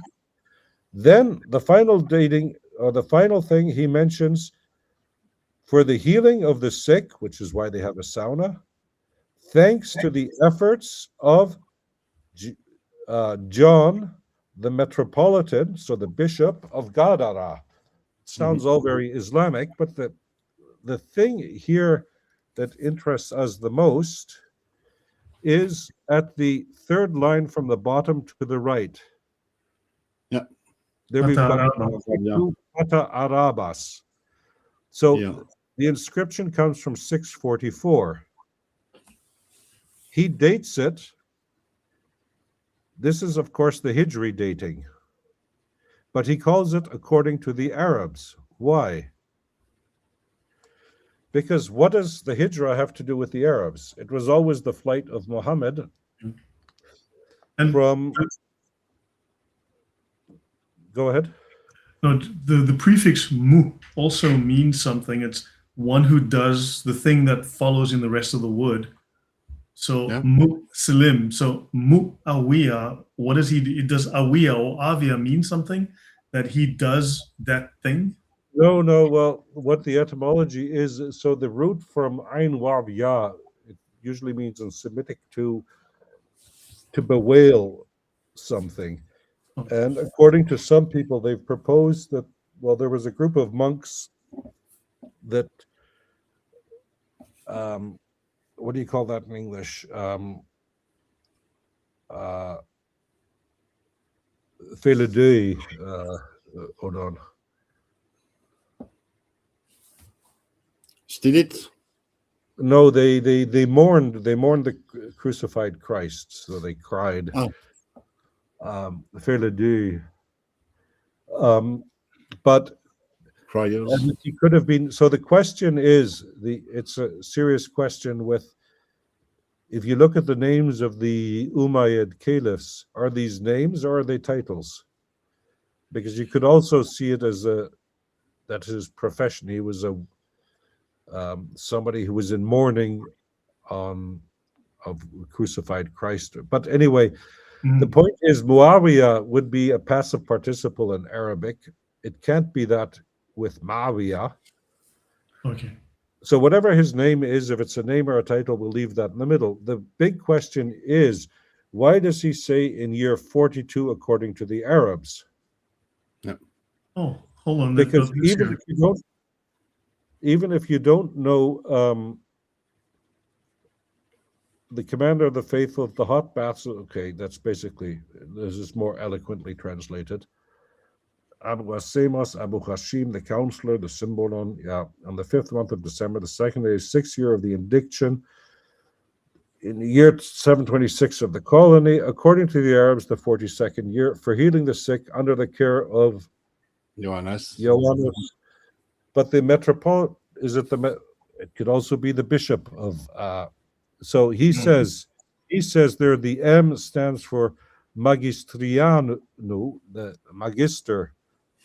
It could also be the metropolitan, because Johannes is, of course, a rather Christian name, I would dare say. But the point is, why is it year 42 according to the Arabs? Well, if you look, of course, what happened in 622, Heraclius, the war you talked about earlier. So Heraclius in Constantinople is under a lot of pressure. He's being cornered by what's his name? The Shah and Shaheen. What's his name again? Khosrau II. And he has to attack before the Byzantine Empire is wiped off the face of the earth. And he leaves Constantinople on Easter Sunday, and his army is led by a icon of the Holy Mother of God, which self-produced itself, apparently. It is claimed, it is said. I wasn't there, I can't judge it, but I'm just telling what the sources say. And of course, this is the first Byzantine Sassanid war where the Arabs don't play a huge part, because of course the Limitani, the border guards of the Roman Empire on the Euphrates, were the Ghassanids, based largely in Golan. But at the beginning of at the end of the 6th and the beginning of the 7th century, they, of course, when a king died, the new king had to be confirmed by the emperor in Constantinople. And then they decided to mix religion and politics. So when the new king arrived, and most of the Arabs here they were monophysites, which had in the meantime become a heresy, And the new kings were said, yeah, before we confirm your kingship, explain to us the Trinity and the nature of Christ. And they didn't get to the second round, and they were usually exiled to Sicily or Cyprus or somewhere. And this happened a couple of times, and then the Rassanids stopped being the border guards. And the same thing happened on the other side of the Euphrates at Al-Hira with the Lachamids, which means in Arabic, it's not the Abu Lacham, the sons of a guy called Lacham. So Lachama in Arabic means to fight, Malchama, and what have you. This is just the militia. But there, the Persians decide, yeah, you guys don't need a king, your own king. I'll send you a Persian governor instead. And they didn't like the idea, so they also decided it wasn't fun anymore. So this was the first war without the involvement of the Arabs. And what did they do? Yeah, good. The big boys are out killing each other. So they used this war to gain independence. So for Muawiyah, 622 is the date when he declares independence, or when he thought the Arabs declared independence. So you have this analogy, I think with the with some former colonies, I think Vietnam with the French, and France is occupied, so let's become independent. And then, so what date did Vietnam become independent? The same thing with Indonesia and the Dutch. They say 1945, the Dutch say 1948, and the French say whatever the Conference of Geneva or wherever it was. But so it's clear here this guy has never heard of Muhammad, and he's never heard of the Hijrah. And what's interesting is that if you look at the papyri and the old dates, because we also have a inscription from Muawiyah from Taif, which is near Mecca, in Arabic, and it's also dated to year 42, but he doesn't say what's being counted. And if you look at the Arabic papyri, they all they say Dhu al-Qadda, so the year of the judge, Dhu al-Hijjah, Dhu al-Hijra al-Arab. They have all kinds of designations later, but nothing clearly Hijra. And of course, if you look at the Aramaic texts, they say something similar. They start using the Hijra dating in the later in the 7th century, and this becomes interesting. They say in the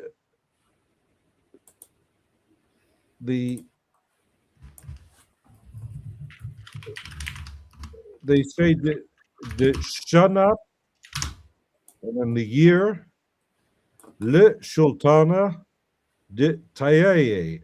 So in the year of the Arabs, which is the equivalent, Tayaye is an Aramaic word to describe the Arabs, but we also have some Syriac texts like John ben Penkaye on a colophon of a New Testament where he says, in the year 939 of the Greeks, which is year 36, Le Sultana de Mahagraye, the year of the, what you find in Greek, the Mahagire, what they mean is the Hagarites,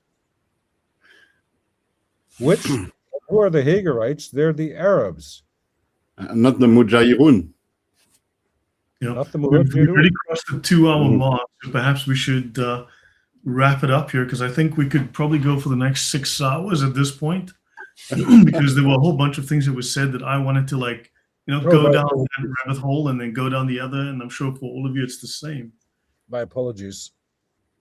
No. There were lots of things you said, and we were all just listening. And there were things you said that, like, this ties in with some other topic, that could be explored and so on. So it's interesting to get your feedback on that, or to throw ideas out. If you want to do another half hour, we can just do quickly the nadir if you want. But or if you prefer to stop for now, we can stop for now. How about we do next Wednesday? Pick it up where we left off and continue. Because this was interesting for an opening session. Yeah, I hope I didn't bore you too much, but well, we are inviting you back, and I take it as a compliment. But with Odon, I'm not sure. Come on. Odon has joined us. You know what? I was very nervous, like reaching out to Odon, and I always thought he was gonna shout at me a little bit, and it turns out, he's like a big teddy bear, and actually we've done a whole bunch of shows together, so it's all good. Okay, but so yeah, Odon. Next Wednesday is Saint Jean Baptiste. It's Saint John of the Baptist Day, which means it's the Fête Nationale du Québec. But we'll do it. I'll go for a drink afterwards. Okay. Yeah, so next Wednesday at 7. Yep. And we have any rabbit holes. If you have any rabbit holes, or the viewers have any questions or whatever, pass them on, and I'll do my best to. Yeah. For the audience, please leave the questions in the comments later. I'm sure all of us have questions, and we were listening. I think we were just really fascinated, and we'd love to explore. If nothing else, it should have become clear today that the Quran. So of course, it makes perfect sense to move later Islam, Muhammad, and the Quran to Mecca, because it's a blank canvas. You can say anything you want, but it should be clear from the tip of the iceberg that we've just discussed today. We can go into more detail. Is that the Quran cannot have come from splendid isolation. There is just too much intertextuality with, as we saw with Mesopotamia, and going back all the way to the beginning of written history, basically, that you can't get this in Mecca and Medina. So wherever the Quran comes from, it's in the, let's say, in the classical sense of the term, the civilized world, from the Greco-Roman Mesopotamian intersection. And because otherwise, none of this would have made sense. If you write a book, somebody has to understand it. Yeah. Right.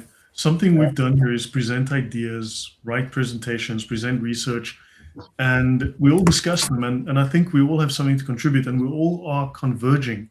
The standard narrative is clearly on its last legs, despite its adherents, even on the Christian apologetic side. But I don't think it can hold for much longer, because there's just so much evidence that conspires against the standard narrative. There's just too much historical evidence now, and it's just a matter of assembling it, putting it on the table. So you have a problem. Like if you look at the Sirat in Arabic, not the translation, because the translations are always highly selective. But if you take out the intertextuality with the Bible, you're left with about, a third of the text. So with both testaments. And so, for example, you have this famous where Muhammad conquers Mecca at the Battle of the Trench. But if you go back to Justinian the Great and his famous general Belisarius, he fights the Battle of Dara, where he defeats the Persians by making a trench. And this we find in Procopius, the Wars of Justinian. So Procopius is the famous biographer, hagiographer of Justinian the Great. He writes a rather interesting account also of the private life of Justinian and Theodora and what they got up to in the palace. But they've stolen ideas and incorporated those into their stories. We should. The Battle of Dara is clearly the Vorlage of the Battle of the Trench, and there's no. If you look at the description of Procopius, well, this is the detailed version, and what you find in the Islamic account of the Battle of the Trench is the Reader's Digest version, let us say. Right. Okay. But you also have the other problem, just to finish quickly. So with the biblical figures, what we talked about at the beginning, what is interesting is that, with the exception of Jonah, but Jonah is an exception because Yunus is clearly borrowed from Greek. It's not from Hebrew or Aramaic, it's clearly from Greek. And of course, in Hebrew, Jonah is transparent, it's the dove. But the point being that all of the biblical figures mentioned in the Quran that are prophets and Rasul, messengers, are not prophets in the biblical tradition. And the biblical prophets are never mentioned. And then we come to the second point. What is a prophet doing in the 7th century? That's an anachronism. And the third problem... Well, he says also prophecy comes from the Jews, and he claims he's not a Jew, so how is he a prophet? Yeah, but even in Judaism, there are no prophets at this time, because Malachi is the last of the prophets. And what you find in the rabbinic Jewish tradition is that prophecy is ceased, and if God somehow needs to talk directly to the rabbis, he sends the Bat Kol, the daughter of the voice. It's sort of something similar to the Holy Spirit. Let's not press the analogy. Basically a similar idea, put it that way. So you don't have prophets then, but then the third problem that you would have to answer, so if you try to write a biography of Ezekiel or Isaiah or Jeremiah, let's just keep with the big prophets, how big would your book be? Thin. Yeah, there's not a lot of detail. Yeah, why? Because you read Jeremiah 1:5, because prophets are chosen by God, of course. They're chosen by God they don't need a biography because they're messengers. So you've got two contradicting ideas here with Muhammad. So if he's a prophet, why does he need a biography? First of all, what's a prophet doing in the 7th century? And second of all, why does he need a biography? Because the revelation should be the confirmation that he's a prophet. Yeah, well, if you read the Sirah of the multiples that exist, he effectively becomes Jesus. Oh, he does. They give him an entire backstory, but the things will be a whole night discussing all of this. So maybe we should. But you see this especially in the Shiite tradition, and where Fatima is then that's even in a an old Sunni source. I can't remember where Fatima is called the mother of her father, which is of course a reference to the Theotokos. Yeah. No, it becomes blatant. I've got examples I can show. It's blatant. He becomes Jesus. I mean, they put him in John 1:1. In the beginning was Muhammad, and the earth was made by Muhammad, for Muhammad, with Muhammad, and the universe is from the fabric of Muhammad. And it's like, what the heck am I reading? Well, I know a student, and she wrote her doctoral thesis on these posters that you have in used to have in Afghanistan and still have in Pakistan. She wrote a 3-volume thesis, and these are very interesting. So her husband collected these things, and what's interesting is you see that in Pakistan and previously in Afghanistan, they took American and English Sunday school posters and basically adapted the imagery to Muhammad. And what's interesting, because if you see in the Byzantine imagery, Jesus is always like this, 3 and referring to the Trinity. And of course, they changed the imagery so it's Tawhid. Right. So this is still what you're saying. It's still going on today, Lloyd. Yeah, it's an evolving tradition. I think, yeah, there's so much we could explore here. I think there's like probably weeks worth of discussion. So guys, should we, perhaps we should call it a day here, because I have school tomorrow. You know, I've got to brush my teeth, brush my hair. My mom has to dress me, and I've got to run off to school tomorrow. And polish your shoes, yes.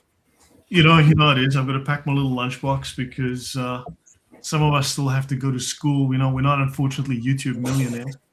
So some of us have to teach tomorrow too. So but guys, last word. Any final thoughts? Just a quick wrap up. But thank you. This has been amazing. Really fun. I mean, really privileged and honored to have you. Thank you, my pleasure, guys. Someone should write a book summarizing all this, and a great title would be "The Great Secret of Islam." How about the greater secret of Islam? From me, thank you, Robert. It's been phenomenal, and we live in a world where people are used to getting answers very quickly as to what happened with Islam. Oh yeah, there was this guy who didn't know anything about anything, and then people followed him. But that's not the case. 7th, 8th century, lots of things were happening. So it will be great to reconvene next week and continue conversations to try to make sense of what happened 1400 years ago. But a very, very good show. It's been a pleasure as well meeting you for the first time, Professor. I'm grateful for your invitation. Thank you. Yeah. Great. Thank you very much for the talk, Robert. It's been fascinating and very enjoyable. I've got several questions, but I think Lloyd would not permit them. But we could maybe chat. Bring them on next time. Let's start with questions next time. So okay. Yeah. No. Also so I can have some dinner. It's late, but I need some dinner too. Yes. Yeah, but yeah, this was fantastic. I just got in from this train trip through Germany. I understand, but the topic is so compelling. So thank you. My pleasure. So guys, then we'll pick this up next week. Thank you very much for offering to come back. So everyone, thank you very much for the time, and God bless, and we will see you all soon. Take care, you guys. Thank you.